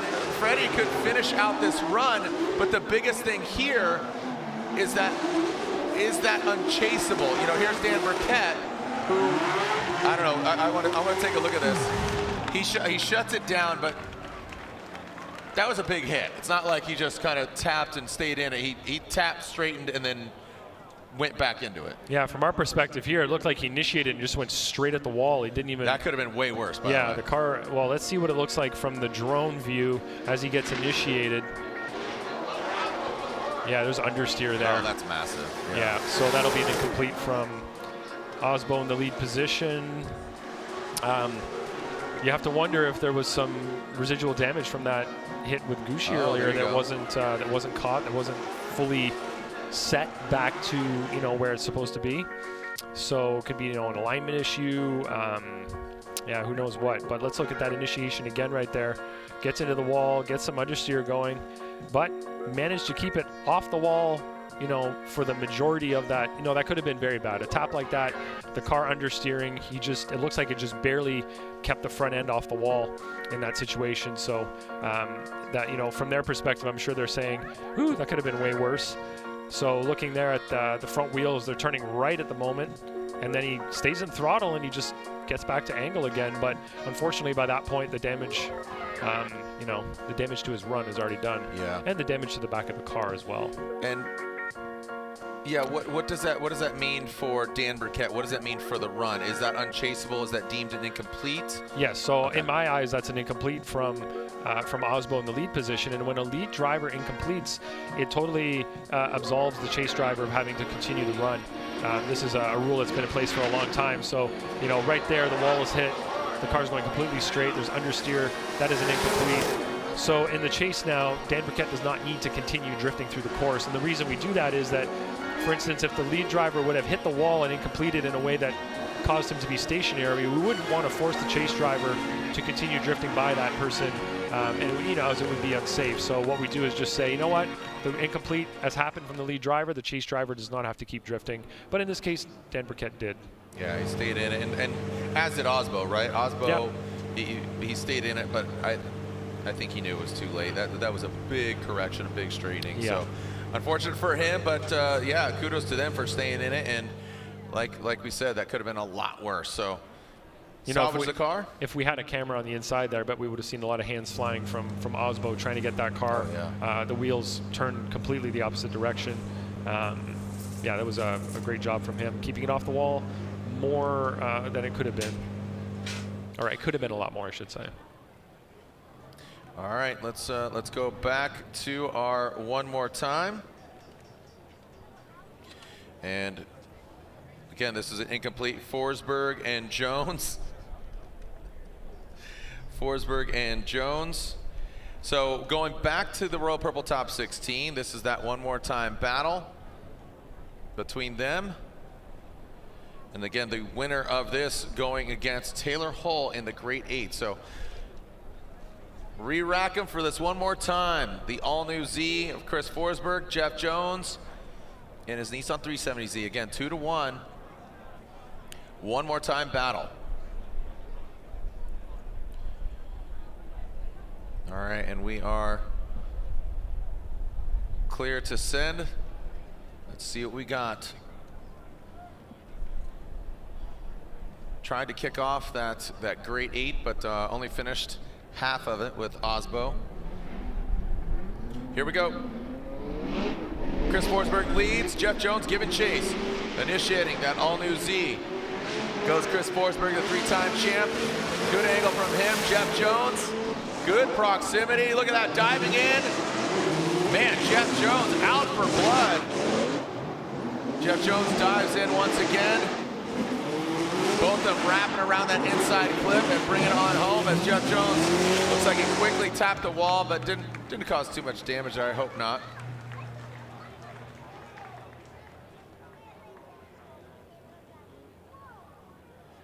All right, let's take a look at it again, that overhead view. All right, initiation, good job from both drivers. You can see Forsberg up high there. And in the chase, Jones doing a really great job of mimicking the line that Forsberg's putting down in the lead position right there. It looked like Jones got a little bit close to Forsberg and had to kind of back off a little bit at the end of outside zone 1. And that kind of threw him off a little bit through the rest of the course. And right there, he's got a little tap that lowers his angle as he goes over the finish line. But Jeff Jones putting on a lot of pressure, not giving Chris an inch there. Really aggressive driving from Jones. It's what we want to see. Yeah, this is great. Just overall, we knew this is what we we're going to expect here in Seattle. That back left corner there of Frederick Aasbo. We'll see. Oh, so here's the competition timeout. So sub 2 minutes on the clock for the Rockstar team. Jeff Jones now out front. Forsberg in that chase position. Let's see who comes out on top after this one more time battle. Remember, the winner advancing on to the Link Engine Management Great 8. Jeff Jones, Evil Auto Works, Nissan 370Z, shreds that back bumper. The hatch opens, and that very well could potentially be a problem.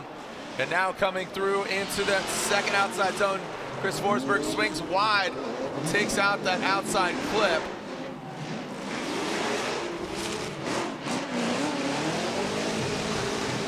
And Ryan, I mean, he lost the bumper. We've seen that before, but We've had a rule. Go ahead. I don't know. Go ahead. Well, if you make contact with the wall, then the hatch opening wouldn't be an issue, and it seems like that's what happened here as he got the car to angle. Oh no, it just opened on its own. Oh no, it didn't hit anything. The bumper flew off and the hatch opened, and that is essentially the basis for an incomplete. Forsberg goes way off. It looks like he had 2 off. Yeah, so but that's where I was like, yeah, let's look at it again. I assumed there was a wall contact there, which caused the bumper and the hatch issue, but it looks like there was no contact with the wall whatsoever. The bumper came off, the hatch opened all by themselves.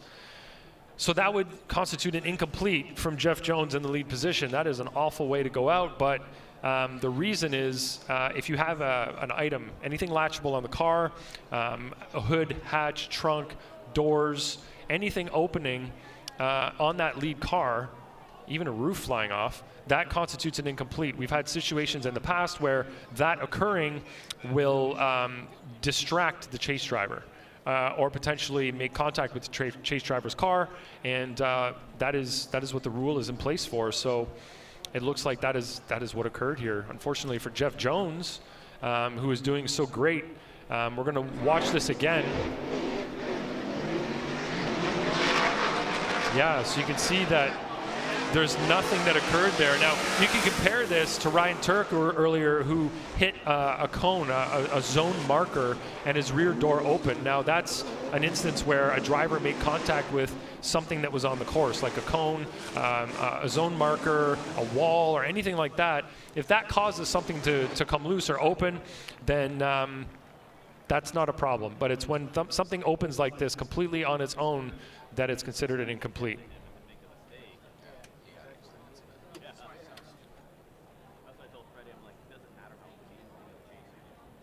So here we go, Chris Forsberg, Jeff Jones, and Chris Forsberg gets the win.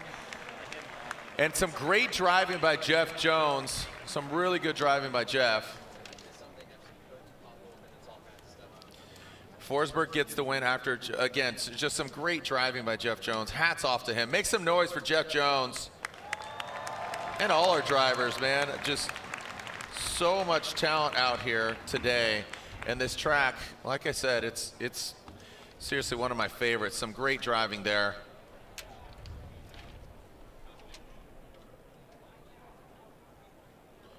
All right, so again, Aasbo is 32 points behind Matt Field.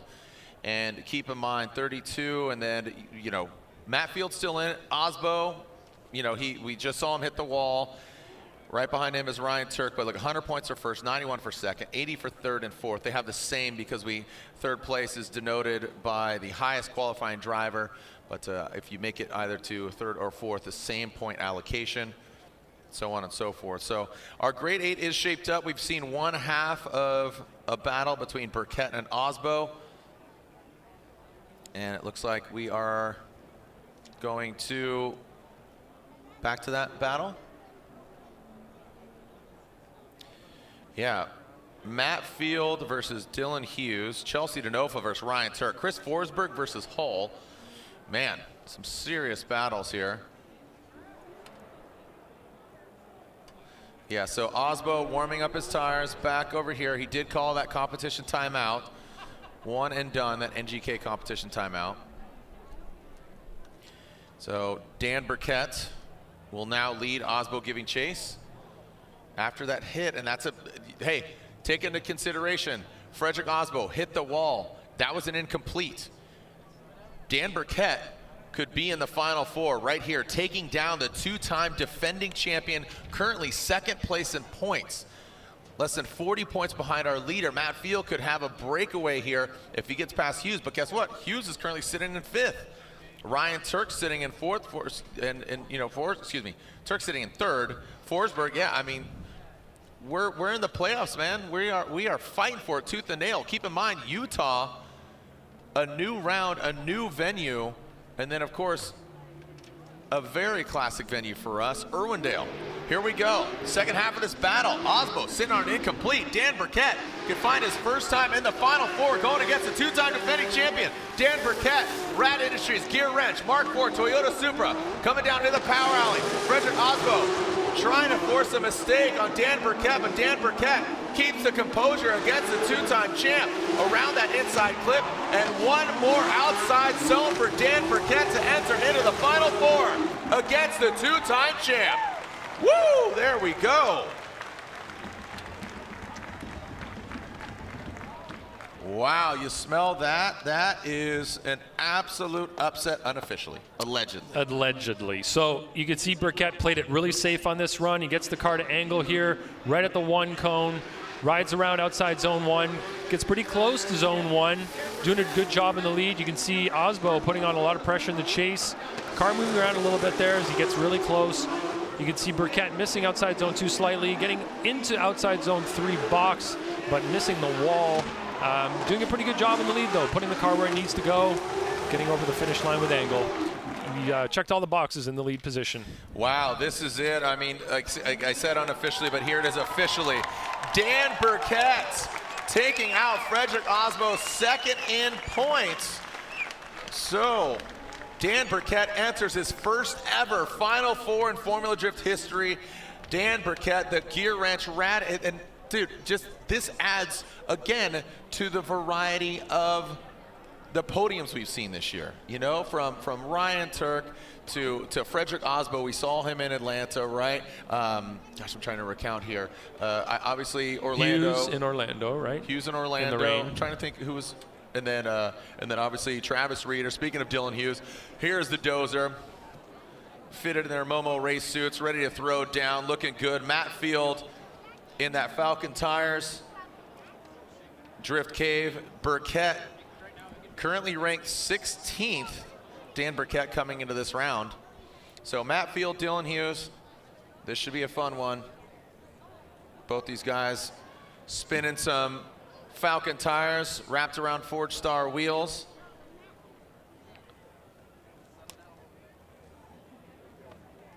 Yeah, so again, you got to think that with Matt Field advancing on, that would stretch him in front of Frederick Aasbo.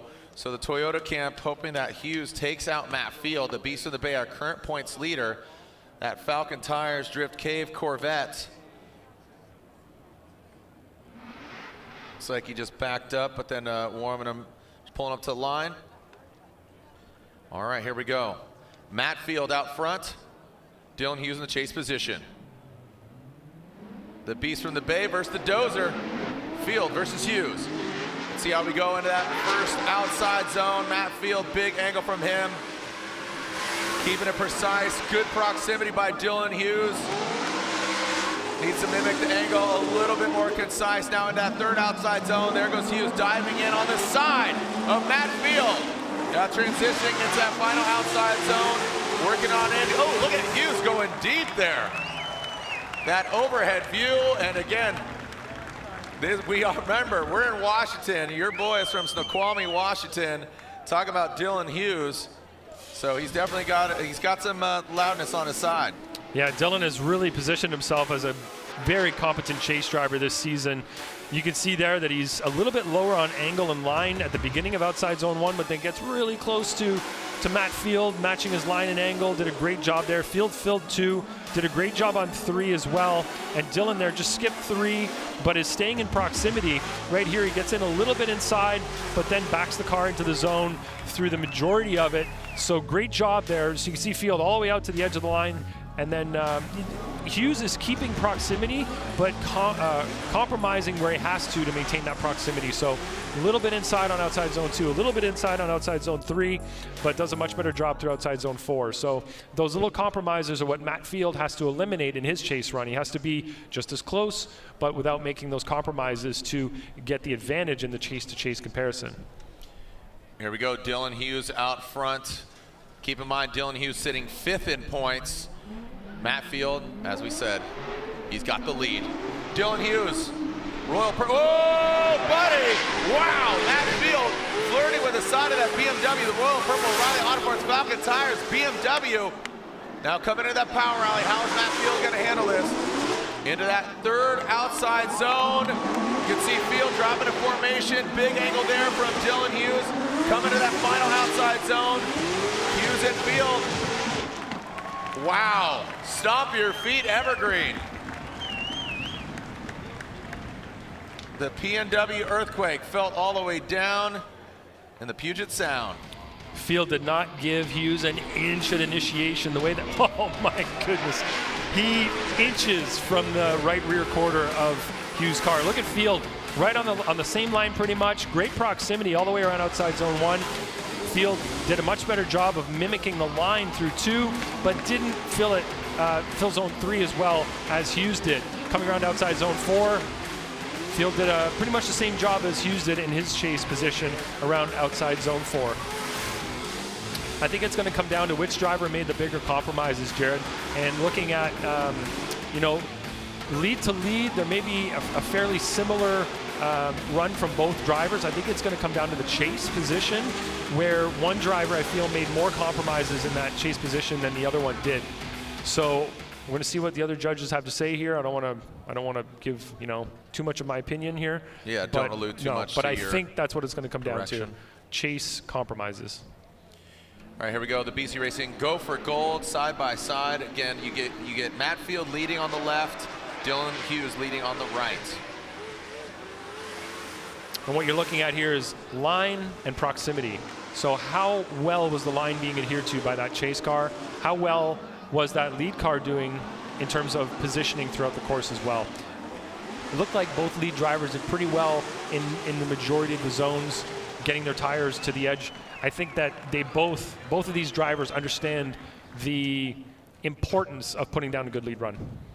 Wow, here we go. So slide them left for Field, right for Dylan Hughes. We got a one more time, a Matt Field and a one more time.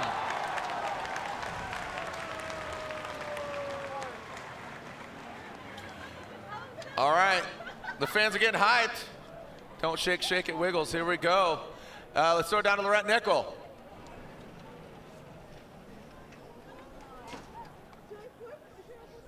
All right, well, we'll catch up with her in a moment. I'm seeing the Rain-X Toyota GR Corolla.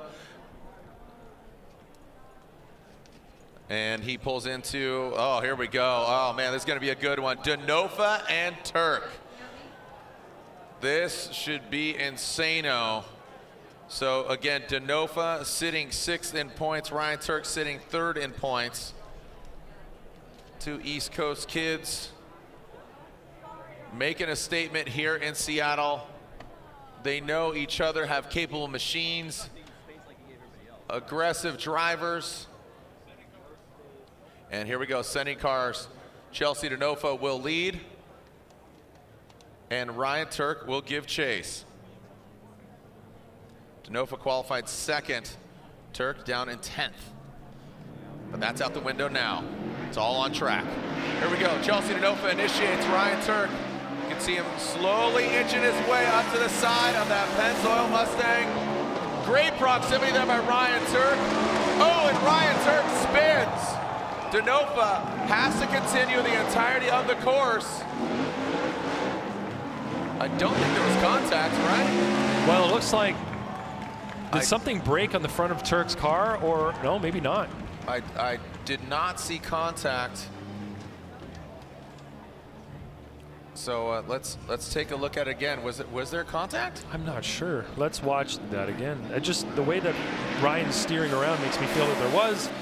You can see Ryan here a slightly lower line, but then gets really, really close to the side. Oh yeah, yeah. That front left, it caught his back right. Watch his front left. He like hooks in. That's not a good angle. Huh. We'll have to see that drone shot again to get a real feel for what happened there. Here we go. Just zoom that in. Hatchback. Watch. Can we do a CSI style zoom in here? Doom, doom. Doink. And then. Wow. All right. It appears that way. It appears that way that there was contact. It just trying to. Like I said, ancient aliens, man, just kind of zoom in. Zoom in, enhance. So the important thing here is to note that nothing untoward happened there. What's his name? Chelsea Denofa did not do anything wrong in the lead position. In this situation, I think that's the most important thing to look at. And Ryan Tuerck are knocked out here in the 8th. and Chelsea Denofa will advance on to the Final Four. Listen in.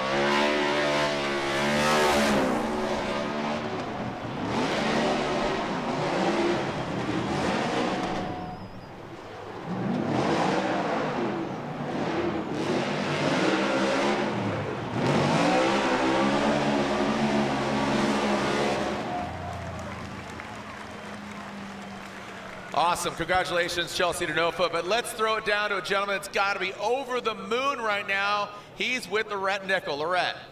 He is excited. He is happy. He has that smile across his face and also trying to stay really calm. And looking forward at the brackets, you're either going to do battle against Matt Field or Dylan Hughes.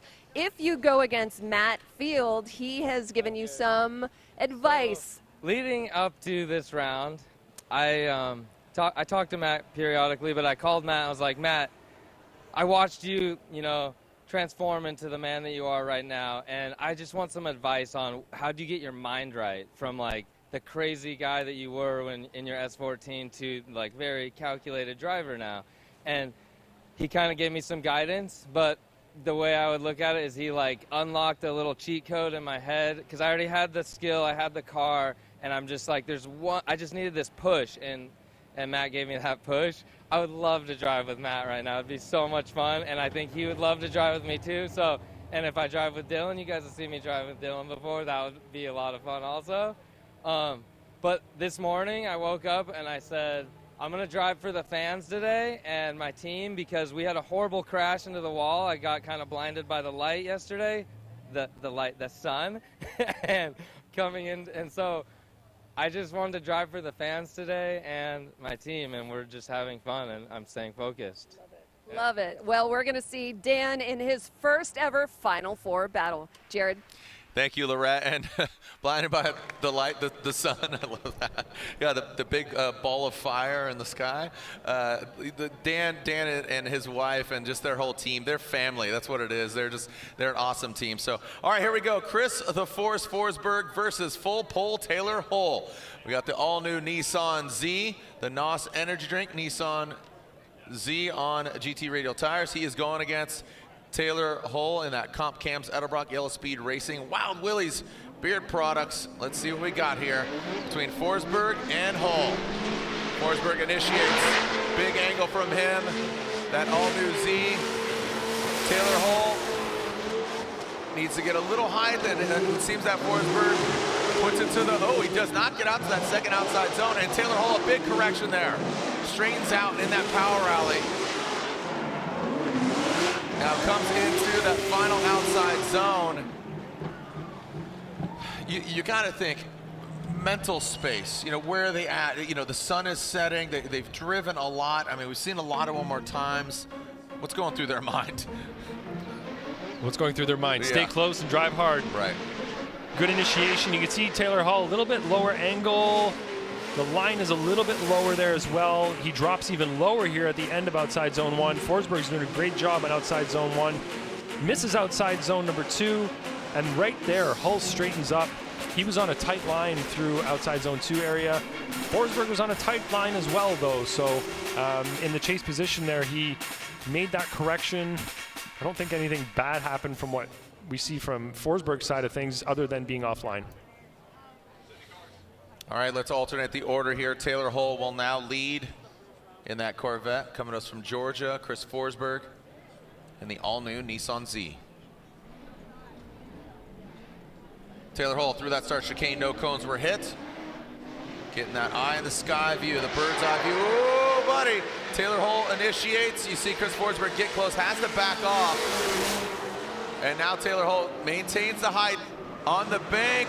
Oh, Taylor. Looks like Taylor does go one wheel off in that second outside zone. And now in that final outside zone, here goes Taylor Hull. And Forsberg brings it on in. And across the line they go.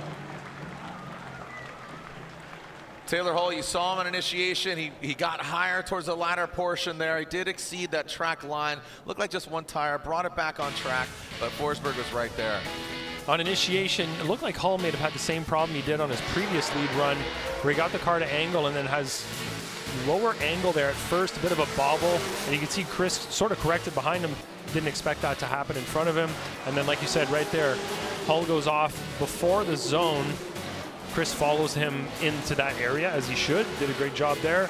And then they both sort of miss outside zone number 3.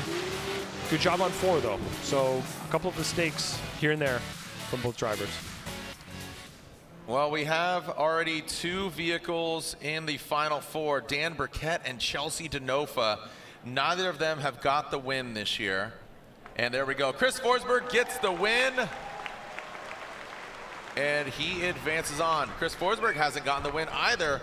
So, hey, round of applause for Taylor Hull. Great job there in that Comp Cam's Corvette. Lorette Nickel is down with Ryan Tuerck. Lorette. Well, Ryan, we know that your axle broke. Do you know why that happened? I just put the cars through hell out here, especially the drivetrain. There's a lot of, when your car's turned up and you're on somebody, the only way to really be there consistently without driving through their door is to either stab the clutch, grab a quick bit of handbrake, or just stab the clutch and kind of just keep doing that routine, and really shocks the drivetrain. So I think at the end of the bank, which is when it broke, and when I got back onto the gas, it spun the outside wheel only, causing me to spin. All right, Ryan, I appreciate your very much. Jared. You can just feel the emotions there from Ryan Tuerck. And taking a look at the bracket, 3 drivers in the final 4, but the repercussions here and what the potentiality is. One more battle in that Link Engine Management Grade 8, Field and Hughes. Our current points leader, Matt Field, and Dylan Hughes, who sits in 5th. Dan Burkett, he's down there, I believe it was 13th that he was sitting in. No, Dan Burkett was in 16th, excuse me. Chelsea Denofa, he's still in it. He sits in 5th. And then that, sorry, bro, remix. And then we got Chris Forsberg sitting in 4th. So here we go, our final battle of that Link Engine Management Grade 8. Link Engine Management, the official engine management unit of Formula Drift. Matt Field, Dylan Hughes, the one more time battle. We saw him go at it, and here we go at it again. Matt Field, who qualified 4th, Dylan Hughes qualifying 5th. Fairly equally matched battle. And here we go. Matt Field, that front tire Corvette in that first outside zone. Dylan Hughes right there, the dozer, pushing the beast from the bay into that second outside zone. Through that power alley, good transition from Field and Hughes, and past that inside clip. Great transition, and now, oh my goodness! The composure of Hughes right there. That was so well done, and that might, I mean, just gonna call it like this, that level of driving, that X factor, the composure, this late in the game, your attrition level of your vehicle, your mind, all of that, that just came together. Really well done. We always talk about you can only have a good chase run if you have a good lead run. Great job by both of them. Yeah, Dylan Hughes is taking full advantage of that great lead run from Matt Field. You can see both of them really settled, looking solid through outside zone 1. Dylan Hughes, great proximity, matching line, matching angle, doing a great job there in the chase position. Field does pretty well in outside zone number 2. Pretty great on 3. You can see Hughes was inside a little bit there, but in the lead position, like we said, we know Matt Field knows he needs to put together a good lead run. He can't skimp on any of the zones, can't skip any of them, can't be half in them. He's doing a good job of positioning his car. Hughes did not get into 3 very well. That was the one spot that he fell off a little bit. So now, what does Hughes need to do in the lead? He needs to run deep and high on all the zones. He needs to have high angle throughout the course and use his momentum in all the right places. In the chase position, Matt Field needs to be really close, match line, match angle, and fill the zones just as well as Hughes does in the lead. So they both have opportunities here in their respective criteria. Dylan Hughes, Matt Field, let's see how they handle this. The Falcon tires wrapped around those Forged Star wheels for both the drivers. Dylan Hughes, this is his home track, Evergreen Speedway, and he wants to get the win here, but Matt Field has not got a win this year. Here he goes, transition to outside zone 3. Fairly similar to what Dylan Hughes did in that chase position at first glance. Now transitioning, Matt Field drops in at formation. Whoa! Yo! Oh my gosh. And like I said, the mental capacity right now to have that composure is very commendable for both of these pilots, gladiators, WMDs. That may have Killing been it. 2 exclamation points on the end of that Bing run bong. from Matt Field. Yep. So let's watch the initiation here. Great job from both of them. Great mimic. Matt Field is a little bit lower there on line, but works the car back into the right area. Really close on proximity, matching what Dylan Hughes is doing. I'm just watching their outside zone number 2. They both skipped outside zone number 3 in the chase position, so it's going to be very tight there in terms of comparisons, lead to lead, chase to chase. Yeah, that is really, this is very comparable. You know, you look at Dylan Hughes, he may have gone wide on the entry to outside zone number 2 and left it early, so you could see his tire was on the line. I don't think it surpassed the line, but he wasn't. You're supposed to get to the outside zone, get wide at the outside zone 2 area where it starts, but I think Dylan maybe went wide earlier, dropped the tire on that yellow line, and I think he left outside zone 2 a little bit early. So let's look at the side-by-side, one eyeball on each screen, as we always say, get the lowdown here on what happened. So really close proximity from both drivers through zone 1. Looks like Field may have been a little bit closer early, and then Hughes a little bit closer in the later portion. Yeah, I think Field's line was better through outside zone 2 in the lead. Outside zone 3 was very similar. Chase drivers as well, very similar mistakes. It's going to be very hard to find a winner through this one. Very, very similar from both drivers. There's not a whole lot to differentiate these runs as we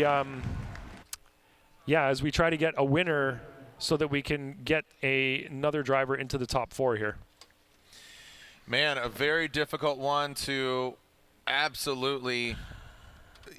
This is a great one, you know. And here we go. Slide him left for Field. Slide him right for Dylan Hughes. A one more time and a one more time, and a Dylan Hughes. So Chris Yule, the polarizing figure, slides him right for the dozer. So not 1, but 2 one more times. All right. So. All right, well, we have 3 drivers in the Final 4, and Lorette Nickel is with one of them. Lorette. Yeah, I have Chris Forsberg with me, and Chris, we're standing facing the sun right now, and it's in our eyes, but what's it doing to you guys out on the track? Oh, it's pretty blinding. The smoke is already bad enough, and the way that sun sets right behind the bleachers, you just get the glare, especially in the chase position. It just whites out the smoke, and it's very difficult to see. And, yeah, we're feeling really good. The car is on point. We're moving into semifinals, and yeah, we're looking to get back on that box. Yeah, and your competitor is directly across from you, so waiting for him to jump in his car too. You guys haven't seen battle too much this year, have you? No, yeah, Chelsea and I have battled a bunch in the past, but we haven't run each other in at least a year, I want to say. Maybe, I could be mistaken, but yeah, hard to remember them all. But yeah, it's been a minute, so it'll be a good battle for sure, especially this far in the bracket. Yeah. All right, Chris, thank you so much. Guys, back to you. Thank you, Lorette and Chris Forsberg. Waits to go against Chelsea Denofa, as Lorette just said, and we can't advance on until we, or can we? Are we gonna go on to the other Final 4 battle? All right, so I don't think so, right? All right, so so again, with that one more time battle between Matt Field and Dylan Hughes, we're trying to figure out, is it Field or Hughes? Beast in the Bay or the dope? That claim. Who are you wearing? Here we go. Let's see who moves on into the Final 4 to go against Dan Burkett. Which one of these Falcon Tire drivers? Is it going to be Matt Field, the Beast in the Bay, or Dylan Hughes? Now, we do know that, again, second place, Freddie, Ryan Tuerck, they will hold second and third, but the gap and the difference, where does Forsberg land? Where does Hughes land? Where will Matt Field land? TBD. And where will Chelsea Denofa land? Because he's over there as well. So Denofa, here we go. Let's find out. Denofa, again, he sits in 6th, just outside. And here we go. Let's send it. Matt Field, Dylan Hughes, the dozer, the Beast of the Bay, gets the jump. Another one more time battle. Shimmy shake into that big outside zone. We've seen some amazing driving so far. And look at that, the Vortex Supercharged Corvette of Matt Field comes on in. This is Dylan Hughes' house. He grew up cutting his teeth here and burning up tires. That sun coming into play, shining a light on him. It's that final outside zone. And Dylan Hughes gets into formation, gets deep, the 129. The Brozer Dozer, that is Dylan Hughes, chasing down the Beast in the Bay, Matt Field. What do you think, Lantagne? All right, from our favorite viewpoint, watching these drivers drive up to initiation, get to initiation, It looked like Hughes had a little bit of an avoidance there. Doesn't affect him though. He gets on line, gets right to the side of Matt Field in the lead position. Coming into outside zone number 2. Good job from Field, and good job from Field in 3. It looks like Dylan is not quite as deep in both of those zones, but he is there making an effort. I think it's better than 3 was better than the previous battle that we had where he missed 3 altogether. So he did a better job there. Could have been slightly deeper to match what Matt was doing, but again, better than the previous battle in terms of the infield area. All right, here we go with the second half of this battle. Dylan Hughes, again, for another one more time. So 2 one more times. We've seen quite a few, and again, just all about that, not only the physical and the mechanical attrition, but just the mental wherewithal to stick with it and grind away here with your own man versus machine and synchronicity, and going against another man and machine versus the track. Here we go, Dylan Hughes. Whoa! Matfield jumps to the side of, oh no! Matfield spins and Dylan Hughes continues on. He does need to continue, and if he finishes it out, Dylan Hughes is going to the final 4. Comes around, oh, buddy. Ryan, the question lies here, why does he spin? And I have an idea. These guys are burning through tires. They are going maximum speed, the wheel speed, they're burning through them. This is a very abrasive track. You're playing chess when you have your tires that you want to stay under you through the entire track. Your thoughts? Yeah, let's look at to see if there was anything from Dylan in the lead that would have caused that, or if that was strictly Matt on his own. Oh, it looks like Dylan was totally clean in the lead position. I didn't see anything from him. Just looks like Field got in a little bit too close, maybe. Did he make? Yeah, he did. Hit his rear, right rear. And again, like I said earlier, when you have that front left that decells, that front tire locks up a bit, it causes a point of rotation. So that's an opportunity there for the car to spin. Of course, if the right rear of Dylan's car gets locked up in that instance, it's not really going to affect him too much, but it's definitely going to affect that car that the front gets, because you know the way the car's cranked, there's a lot of weight on that front left tire. So there's a lot of. That's the best thing over here, because watch the attitude of you see Fields' front end pop up, because that, watch it again. Ready? And oh, so Hughes does make contact with the wall maybe first. Is that what happened there? Was there a little wall? Watch the attitude of Dylan's car. Yeah, I think you're right. Right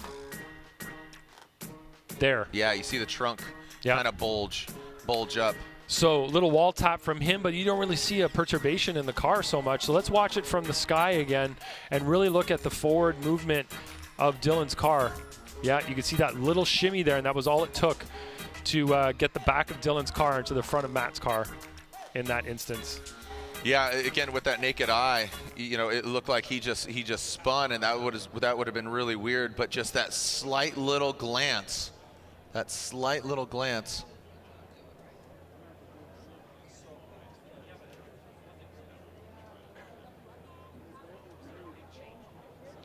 All right, so here we are, just splitting those hairs.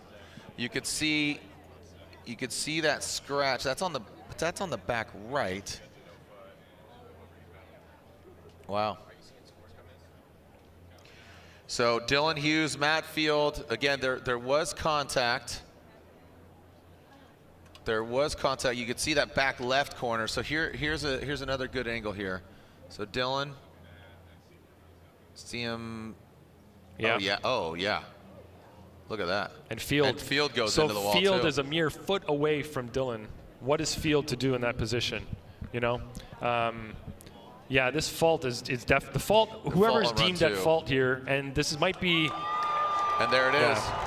So Dylan getting into the wall. Yeah, let us explain this. As a chase driver that is that close at 65 miles per hour, that lead driver hitting the wall, I think Dylan's wheel actually hit the wall. So that is going to change. Dylan's momentum. It's going to change his forward pace. And in the chase position, Matt Field, he's very, very close. There is nowhere for Matt Field to go in that position, in that situation. And of course he's going to make contact with Dylan, and that's what caused Matt Field to spin.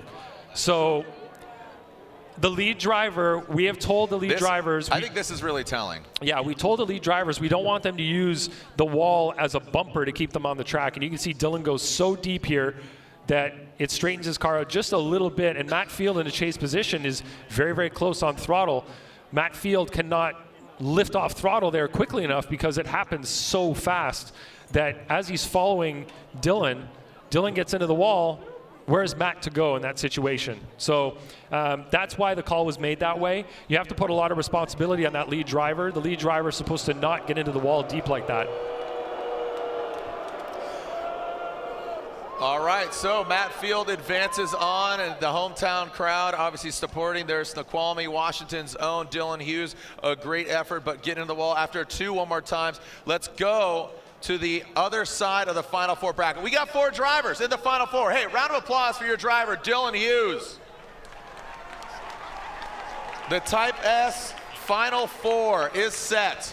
So Denofa and Forsberg and Burkett versus Field. That is the Final Four. So we kick things off with the right-hand side of the Final Four bracket. Chelsea Denofa, the Pennzoil Mustang, Ford Mustang, RTR Spec 5.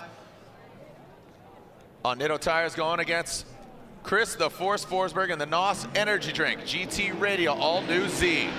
Chelsea Denofa initiates, big angle from Chelsea. Throws it in high on the bank. Chelsea Denofa a little higher than Forsberg. He needs to slide back to a little more massive angle from Chelsea. Now into that second outside zone. Forsberg makes the attack on that third outside zone. Gets right to the door of the Mustang. Great job by Chelsea out front. Now to that final outside zone. Denofa gets in it. Forsberg just a bit outside. Wow, still reeling from all of this. Insane.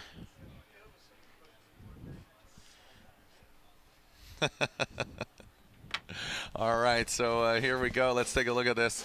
What Something do we got? funny, Jared? Very funny. All right, as we run up to initiation, looking at where both cars are positioned, good initiation from both Forsberg is lower than Denofa there. Forsberg is still lower than Denofa. A little bit of a bobble there from Forsberg in the chase. Doesn't really get himself positioned fully up to the wall as we'd like him to be in the chase position. Chelsea's doing a great job in the lead.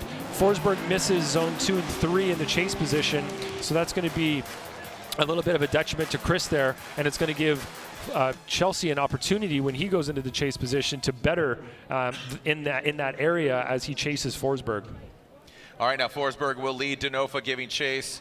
The winner going to the finals. Denofa qualifying second, and Burkett qualifying 32nd. So I believe Chelsea Denofa is guaranteed a podium.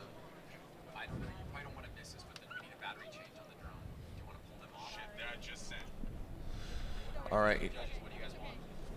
It's already done. Here we go. Chris Forsberg out front. Chelsea Denofa in the chase position. Here we go. Forsberg initiating. Chelsea Denofa chasing him down for it. Oh man, Denofa! You see a little bit of wobble there now coming to that second outside zone. Denofa aggressive with the chase into that third outside zone. Now into the final outside zone. Here goes Forsberg and Denofa into the sunlight as the sun sets on one of these drivers and also in the sky. Wow.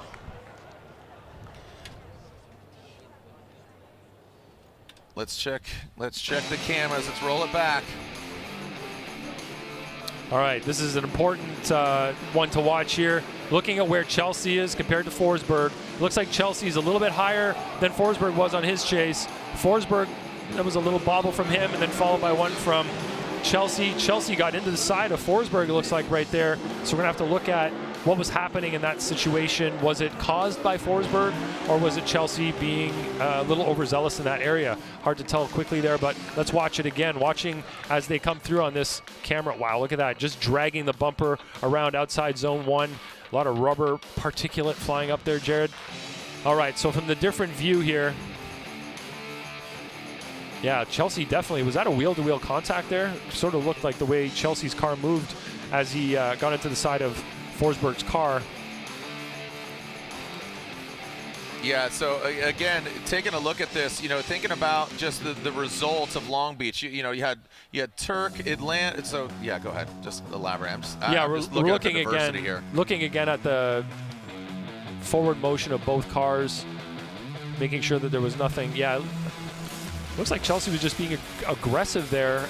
It threw him off quite a bit going through the infield area, and he missed outside zone 3. Made some pretty big errors due to that in that area.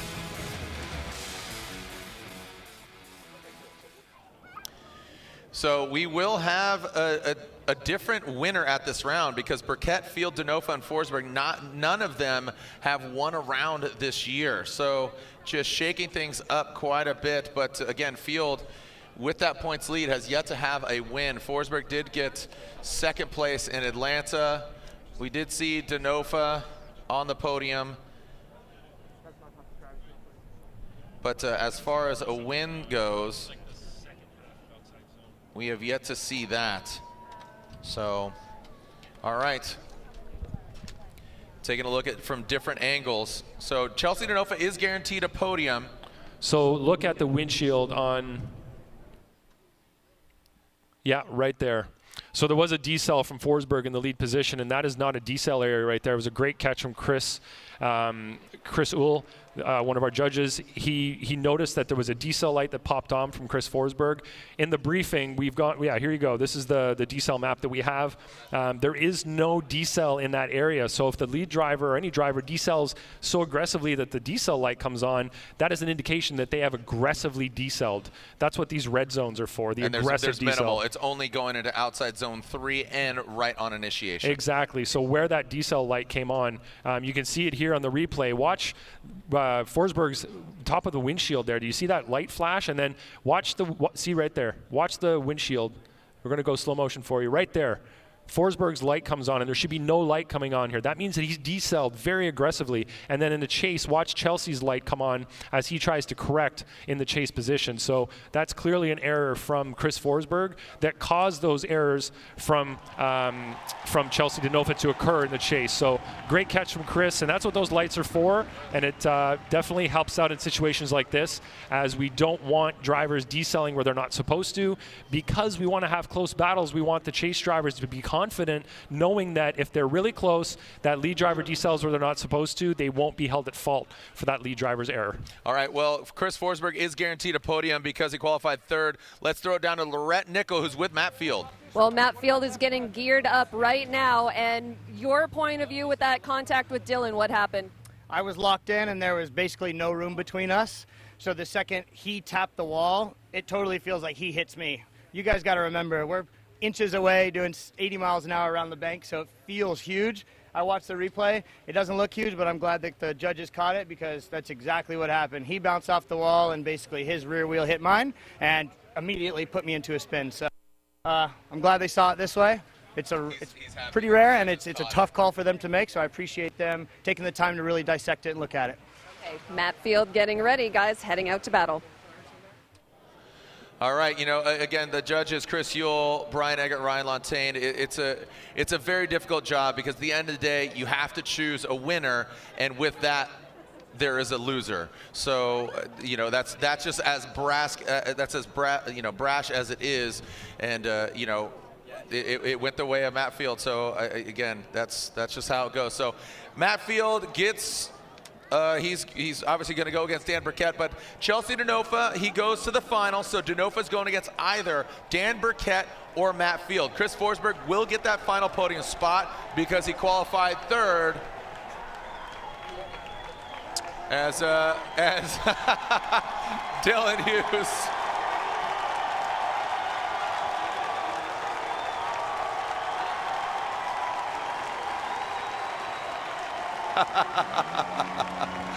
That's Dylan Hughes down here against Snoqualmie, Washington's own. The Dozer out here just having some fun. And again, him and Travis Reeder, this is their home track.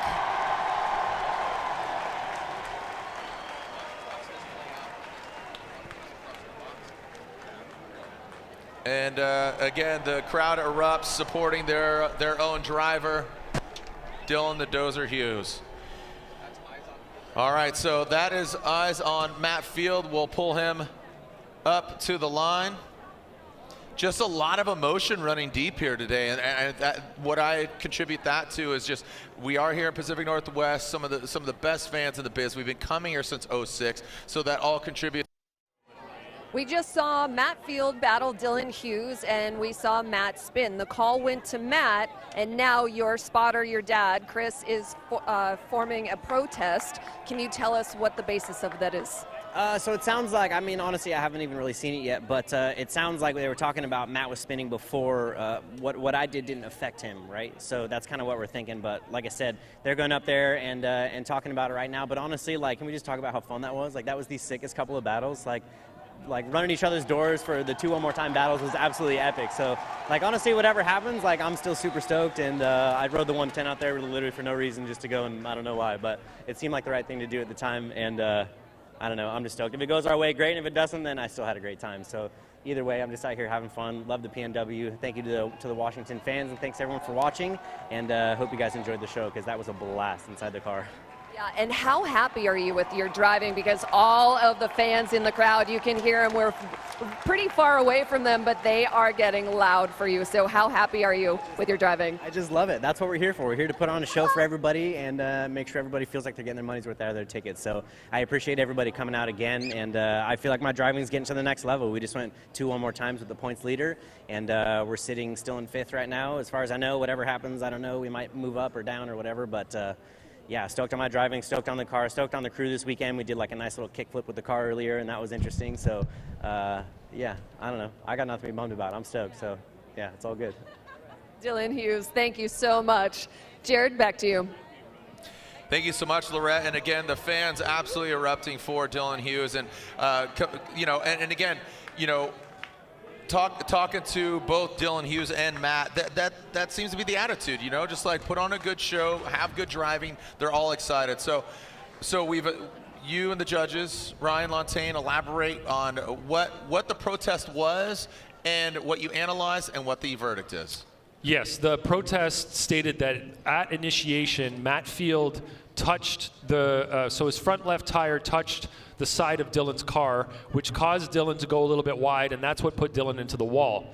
Now, upon reviewing the replay, we did see that there is potential. We can't prove that Matt Field did touch the side of Dylan's car, but it is fair to say that that is possible. So we said, okay, there is the possibility that Field did touch the side of Dylan's car.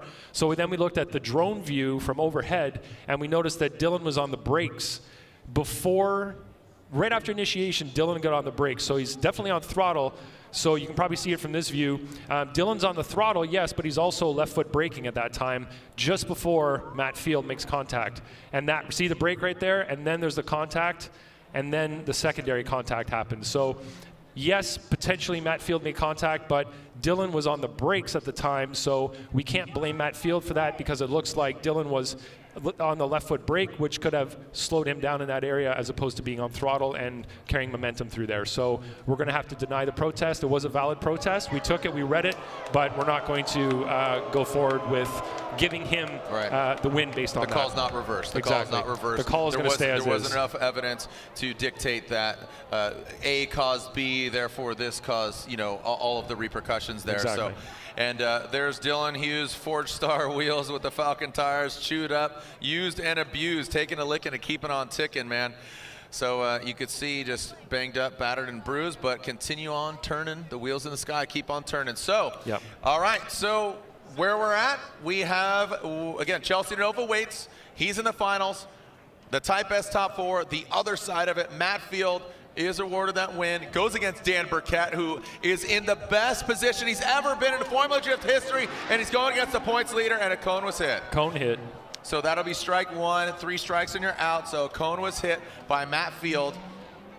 Remember I was talking about the sun going down and not being a factor? See, going from outside zone 3 into that inside clip, the sun doesn't seem to be as violent, but that is TBD when they come through. So let's re-rack them. A cone was hit. As predicted by Jared, the sun did set tonight. It did. Yeah. You know what? They call me Nostradamus. Nostradamus is what they call me. Nostradamus. All right, you can tell the pressure these drivers are on right now. Yep. We haven't had one cone hit all day, and now we're getting to this level of competition, and Field made that error by tapping the cone right there. It is a strike, so like you said, the third strike would be considered an incomplete. That is strike number 1. Other strikes are jumping the light or parking on the light, so Field needs to be clean through the chicane for this to be a clean run. Looks like a clean start. Here we go, Matt Field, Dan Burkett in the Type S top 4. Matt Field, our current points leader, going to Dan Burkett in his best finish. Can he better it even now here in Seattle? Matt Field has second outside zone, now coming into the third. Both of them fairly equally matched right now. Again, the Supra chasing down the Beast of the Bay, Rad Dan. And guess what? Dan Burkett was talking about that. He says, you know what? Matt helped me out. He says he unlocked a cheat code. I'd love to drive with Matt, and that's where he's at. This is a great position for both these guys to just find that secret sauce and just lather it all up on those tires, man. Yeah, so we did see a couple of G-cell lights come on in this run, and I'm going to try to point them out as we're going through. Field's doing a great job in outside zone 1. Look how great Burkett's doing in the chase. He's mimicking the line. Looks solid right there. You can see Burkett's G-cell light come on as he avoids Field there. Field does great on outside zone 2. Decent job on 3. Right in that area there, Field D-cell light came on, but it's a D-cell zone, so that's totally legit. And then as they come through outside zone 4, right there, Dan Burkett stayed with him, and it looked awesome. Now, Field's D-cell light did blink on just for outside zone 4, but it looked like everything was smooth. Burkett was in proximity, but not close enough that it affected him, and they flowed through no problem. Do you think because the D-cell lights haven't been a large issue kind of up until later, do you think the condition of the track is cooling down because, you know, the sun is setting, the sun's not directly on it? Yeah, that is potentially what it is as well. And, you know, it's something that we have been paying attention to, but it's only coming into play later on in the competition here. And it was very painfully obvious in St. Louis. Remember when the sun set? I mean, it was just night and day, literally and figuratively, meaning just the track condition on how the cars gripped up and couldn't slide out in certain areas. Here we go. All right, so Dan Burkett out front, Rad Industries, Gear Wrench, Toyota Supra, GT Radios initiates. Matt Field right there, chasing him down into that big outside zone. Matt Field trying to get the victory, but Dan Burkett delivering into that third outside zone. Lick the stamp and send it, baby. As Dan Burkett brings it into that final outside zone, and Matt Field, he's right there. Do we have a victor? Who's going against Denofa in the finals?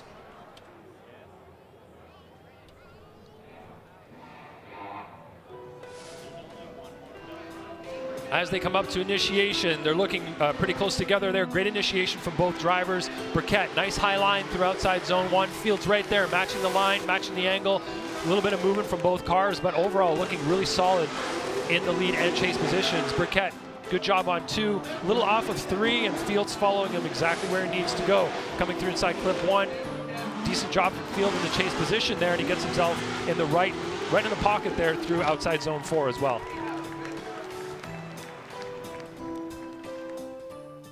All right, the drivers wait, see what the verdict is. Some great driving by all the drivers. Make some noise from Dan Burkett, Matt Field. Slide him right for Matt Field, and Matt Field gets the win. Your points leader. And Lontaine, your reasoning there, Dan Burkett, Matt Field. Ladies and gentlemen, Chelsea Denofa and our current points leader, Matt Field. Who's it going to be? We will find out here in just moments. Are they going one more time? Are they going 2 more times? Or is it going to be one and done? We're about to find out. The Pennzoil Mustang RTR Spec 5D on Nitto tires going against that Falcon Tires Drift Cave Corvette All-American Battle 2 American drivers. Are you ready to send it? 1, 2, 3, send it! Here we go. Chelsea Denofa, Matt Field here in the finals. Battle in Seattle.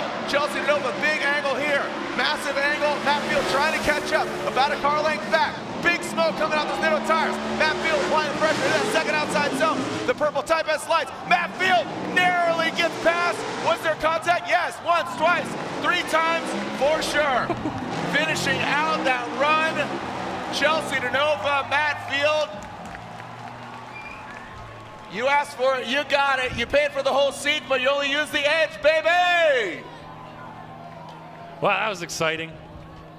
It looked like Matt Field made contact with the back, nose to tail basically in the outside zone 3 area, which disrupted Chelsea Denofa. But of course, we need to see this replay to see for real what happened here, really analyze what occurred. So great line from Chelsea, fast, aggressive, big angle through outside zone 1. You can see a decel light pop on from Field in the chase position, which is totally legit. He's just trying to avoid contact. But right there, nose to tail, he bumps Chelsea and pushes him straight, which looks like pushes Chelsea off of his line and puts him towards the wall, which of course Chelsea wants to avoid. So let's watch this from the drone right here. And you can see he bumped him right there.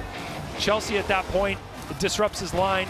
It disrupted his rotation essentially as he tried to transition the car and get it positioned in the right spot for outside zone 4. So we have to look at, in the lead position was Chelsea. Yeah, Chelsea, that's a decel zone. Chelsea was on the handbrake there, getting the car set, and Field got into the back of him.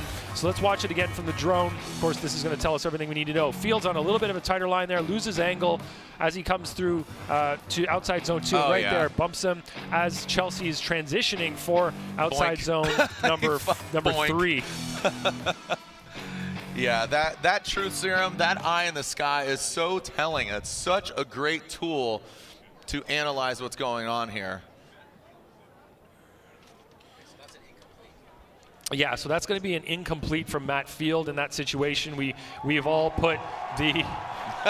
Why are you cheering for poor Matt Field to get an incomplete? They are loyal. He beat up Dylan. There was contact. It's okay.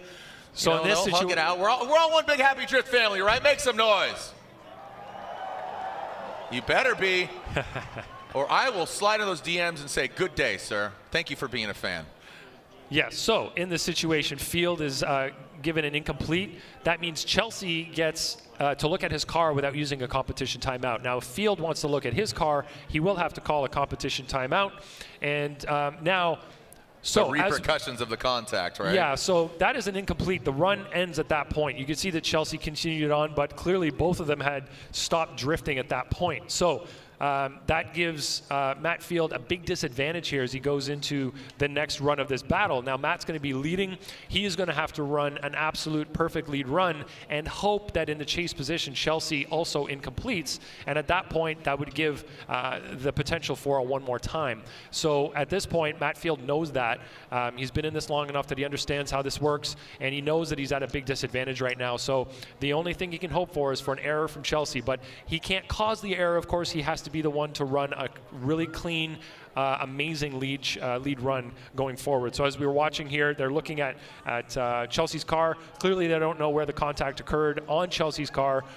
It was hard to tell there from Chelsea's perspective, I'm sure, what part of his car was actually contacted. And now we're looking at Matt Field's pit area, and we're seeing that there is a timer there, a clock counting down from 5 minutes because Matt Field called his competition timeout to check the alignment, to check the car, to make sure everything's okay. Smart move. It is a smart move, absolutely. And of course, it's the time to do it, right? These are the finals. If you don't call a competition timeout, when are you going to call it? So this is a safe thing to do for Matt Field. Check everything, make sure everything's perfect, make some adjustments if needed at this point. And surprisingly enough, he still has his competition timeout. Yeah. Just after all those battles, Field going, 2 more times against Hughes. He went against JTP. He went against Odi Bakshis one more time. So to even have that is very impressive. Just taking a look at that. So speaking of the NGK competition timeout, what is this talk all about high ignitability? Well, high ignitability is the ability of a spark plug to maximize combustion efficiency for the most complete fuel burn, and NGK is leading the way. Modern engines demand simultaneous precision and durability to achieve uncompromised performance.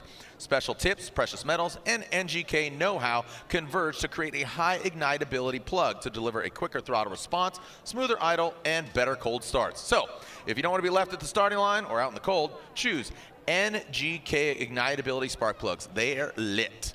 Chelsea over here, you could think about strategy, right? So strategy as far as Matt Field, he's going to be aggressive. He's out front. Chelsea will now be in the chase position, And he's got to think, you know, do I completely go for it? Do I go to 11? Do I go to 9? I mean, Matt Field, you know, he has a huge deficit here, as you said, an incomplete. He hit him from the rear.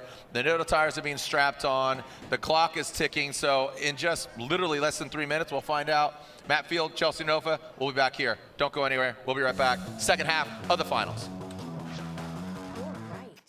We need more cars.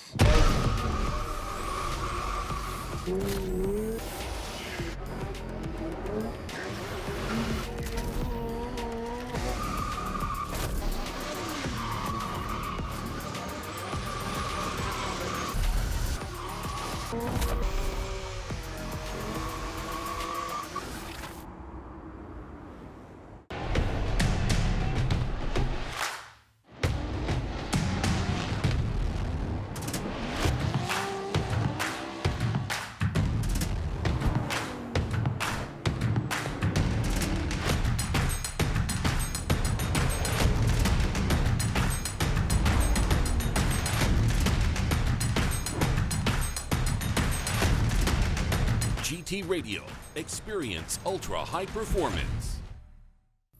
For those who don't settle when others do, who will give everything but won't give up. For those who believe in unlimited, while others limit themselves. For those who are set free by performance and believe innovation can take you anywhere.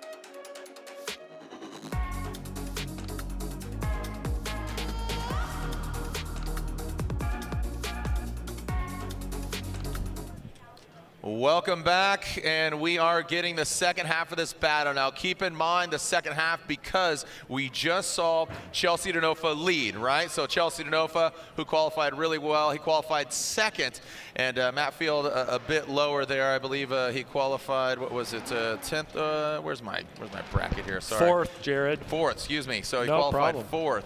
So again, Chelsea led. We saw that contact in outside zone 3 that threw Chelsea off. So Matt Field hits him from the rear, straightens him out. So that would be an incomplete for Matt Field. He utilized his competition timeout. Chelsea Denofa got to get hands on his vehicle. He's got fresh nittos on the corners, got it aligned, and it's all good. And you saw Matt Field do the same, but Falcon tires in his situation. And Matt Sopa is pulling up there, and I just asked if they put new tires on. Yeah. They did not. Neither one of them put new tires on. So they're going to be running with the same tires they had on run 1. So they're both going to be, you know, however much wear they incurred on run 1 plus 2 sets of burnouts. This was a very small burnout that they did here just to get some heat in the tires. But yeah, they will be running on those tires from run 1. Let's get down to business. Let's send it. Come on, are you ready, Monroe? This could be the final battle.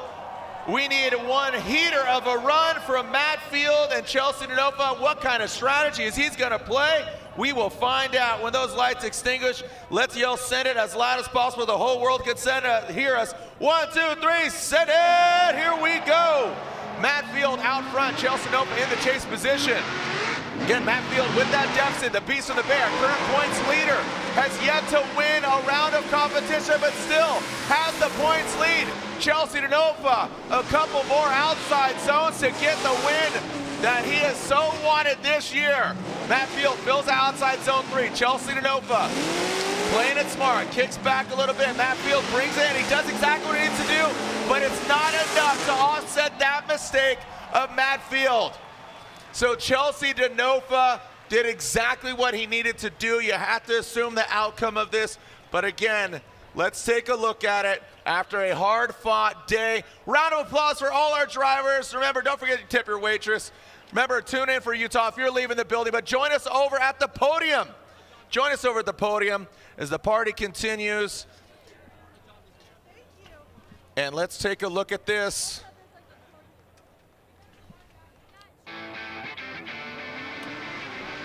Like you said, Jared, Chelsea's going to play this fairly safe here. Gets the car, a little bit of a bobble at initiation there, but gets the car to angle. So it's kind of a stepped initiation from Chelsea into Chase.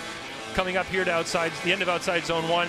He's mimicking the line. He's not pushing too hard, but he's pushing just hard enough that he's in the game. You can see there he's about a few feet away at the closest, and then a car to 2 cars widths away in the chase position there, but nice and smooth, getting the car put in the right places, playing it strategically. Real quick, before all the fans leave, we are bringing the 3 cars down right here at the traditional start-finish. So you might want to get out your phones because they like to celebrate a little bit. So there is Matt Field, there's Chelsea Denofa. They will be joined by Chris the Force Forsberg. And here you are, some celebratory donuts from these gentlemen.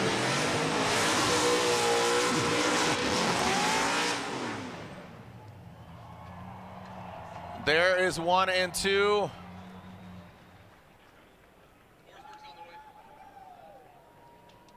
And there are your podium finishers 1 and 2 in the order.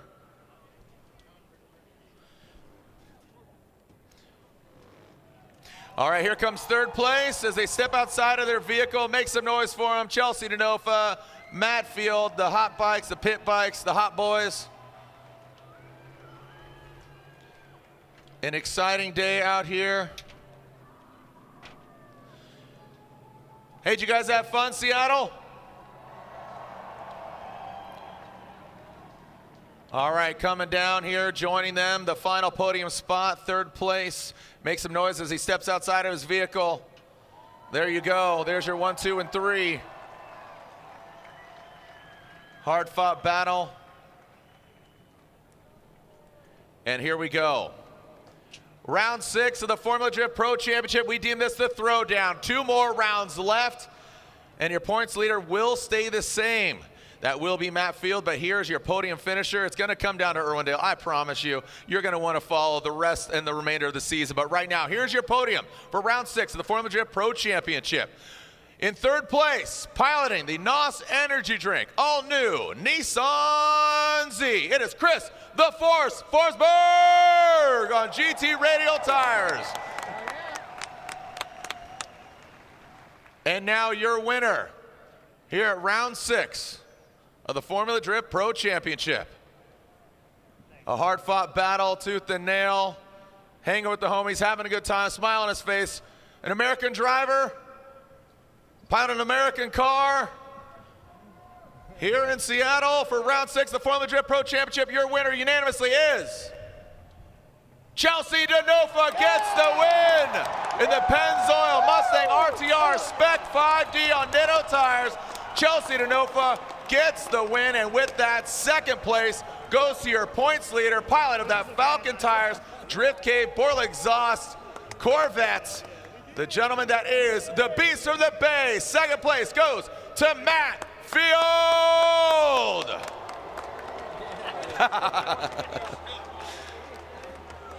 Let it go. All right, so can see Lorette Nichols. She's down there. Lorette tapping the shoulder of the winner. Lorette, down to you with Chelsea Denofa.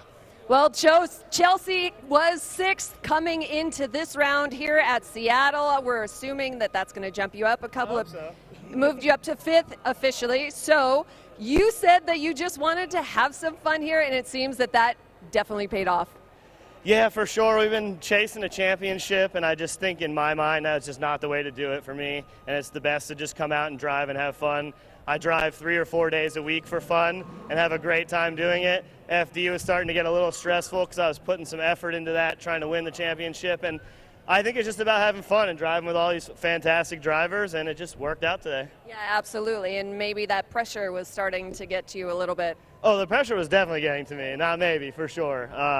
Just making stupid little mistakes under and over driving the car, and when I'm in the element, you just drive for what it has, and that's what you worry about. Yeah, and an incredible battle between you and Matt Field, and he jumped out of the car. What was the first thing he said to you? He was just pumped. He said thank you. He's like, that was an awesome battle. He was like, good job, dude. And I mean, it was a rad battle. Of course, I'm bummed we got bumped and couldn't keep the battle going through there, but, you know, sometimes it'd be like that. We had a lot of 10-minute calls today, all in the same section pretty much, so. All right, ladies and gentlemen, your winner of round number 6. Put it together for Chelsea Denofa. There it is. Congratulations from the field camp. Chow is spotter, Matt Field, and there's Chelsea's spotter. And here's the unofficial top 5 and where it's at. You can see Chelsea. You got to watch the elbow for the high five. Watch the elbow. Watch the elbow. That's how we do it. And there we go. So again, this is unofficial. We'll do all the math and how everything plays out. But you can see Matt Field, Frederick Aasbo, Ryan Tuerck, they hold. Dylan Hughes drops down. Chris Forsberg, he holds on to that number 4th spot. But you could see just, you know, less than 100 points separate first through 5th. So that's, you know, got some work to do with only 2 rounds left. But there it is, Chelsea Denofa, Matt Field, and Chris the Force Forsberg. Congratulations to those gentlemen. Ryan Lantain, your closing thoughts here, round 6 as we take a look. This is how Chelsea did it. You know, it didn't come easy. Started things out with Travis Reeder, his homie. Yeah, you can see, you know, I love looking at the brackets, and you see a driver flowing all the way down from the top right corner down to the champion spot. He put in a lot of work today, got the results that he needed based on that positioning of his car. He's getting the car put in the right place, kind of like he was saying in his little interview there, saying that he was under-driving or over-driving the car previously, and it's really getting in the zone and just driving it the right amount. Not overdoing it, but not underdoing it either. It's analyzing your competitor and really knowing how hard you need to drive so you're not pushing so hard that you're making those mistakes, crashing and things like that. And he seems to have found just the right combination of that today. Yeah, Travis Reeder, who won. Ryan Tuerck, who won previously this year. Chelsea Denofa going for it. Bumper budget out the window. And of course, the 3-time champ Chris Forsberg.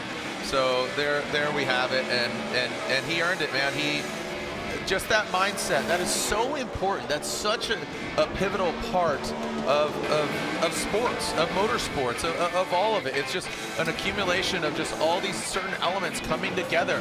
Man with machine, not so much versus machine, just, again, working in synchronicity, going against another duo, another pair, and then you got to go against the track and drifting, man. I still love it after 19 years, and I know you've been doing it in different capacities through the years, but your thoughts on this event and also the rest of the season and the championship? Well, like you said, this is the 6th winner at an event this year in 6 rounds. It's incredible, and it just shows the level of competition here. Not one driver is dominant. You're seeing a lot of different winners. You're seeing a lot of different people do well at the events, and maybe drivers that have done well historically not doing as well anymore. And it feels like the area is changing now. Like what you need, what you have to have mentally. You know, that it's not just about going out there and hoping for the best. You just have to put in so much work off the track and on the track as well. Yeah, Formula Drift has become an absolutely amazing platform. So thank you to Ryan Lantain. Thank you for being up here. Thank you to the judges, Brian Egger, Chris Yule. They had a lot of hard work. Thank you to all our Formula Drift staff who puts in a lot of work. And thank you, of course, to the sponsors, the crews, the teams, the drivers, and last but definitely not least, the fans. Thank you so much for joining us either online or in the building. Love coming to this track. I said it, I'll say it again. Probably my 2nd favorite track after Atlanta. Atlanta's the birthplace, but I love the energy here. Beautiful backdrop. And I'm going to go golfing tomorrow. I'm going to tee it up. But we're going to tee it up again in the Formula Drift World September 15th through 17th. Grantsville, Utah. That is a Pro Spec and Pro round. Round 4 of the Link ECU Pro Spec Championship, and we will crown a champion there. But the Pro Champion will be crowned in October at the House of Drift, Irwindale, California. On behalf of our whole team, thank you to our live stream team and Kemp and the boys and everybody there. Thank you so much. And guess what? We'll see you online or we'll see you another time. Send it! Formula Drift World. See you in Utah.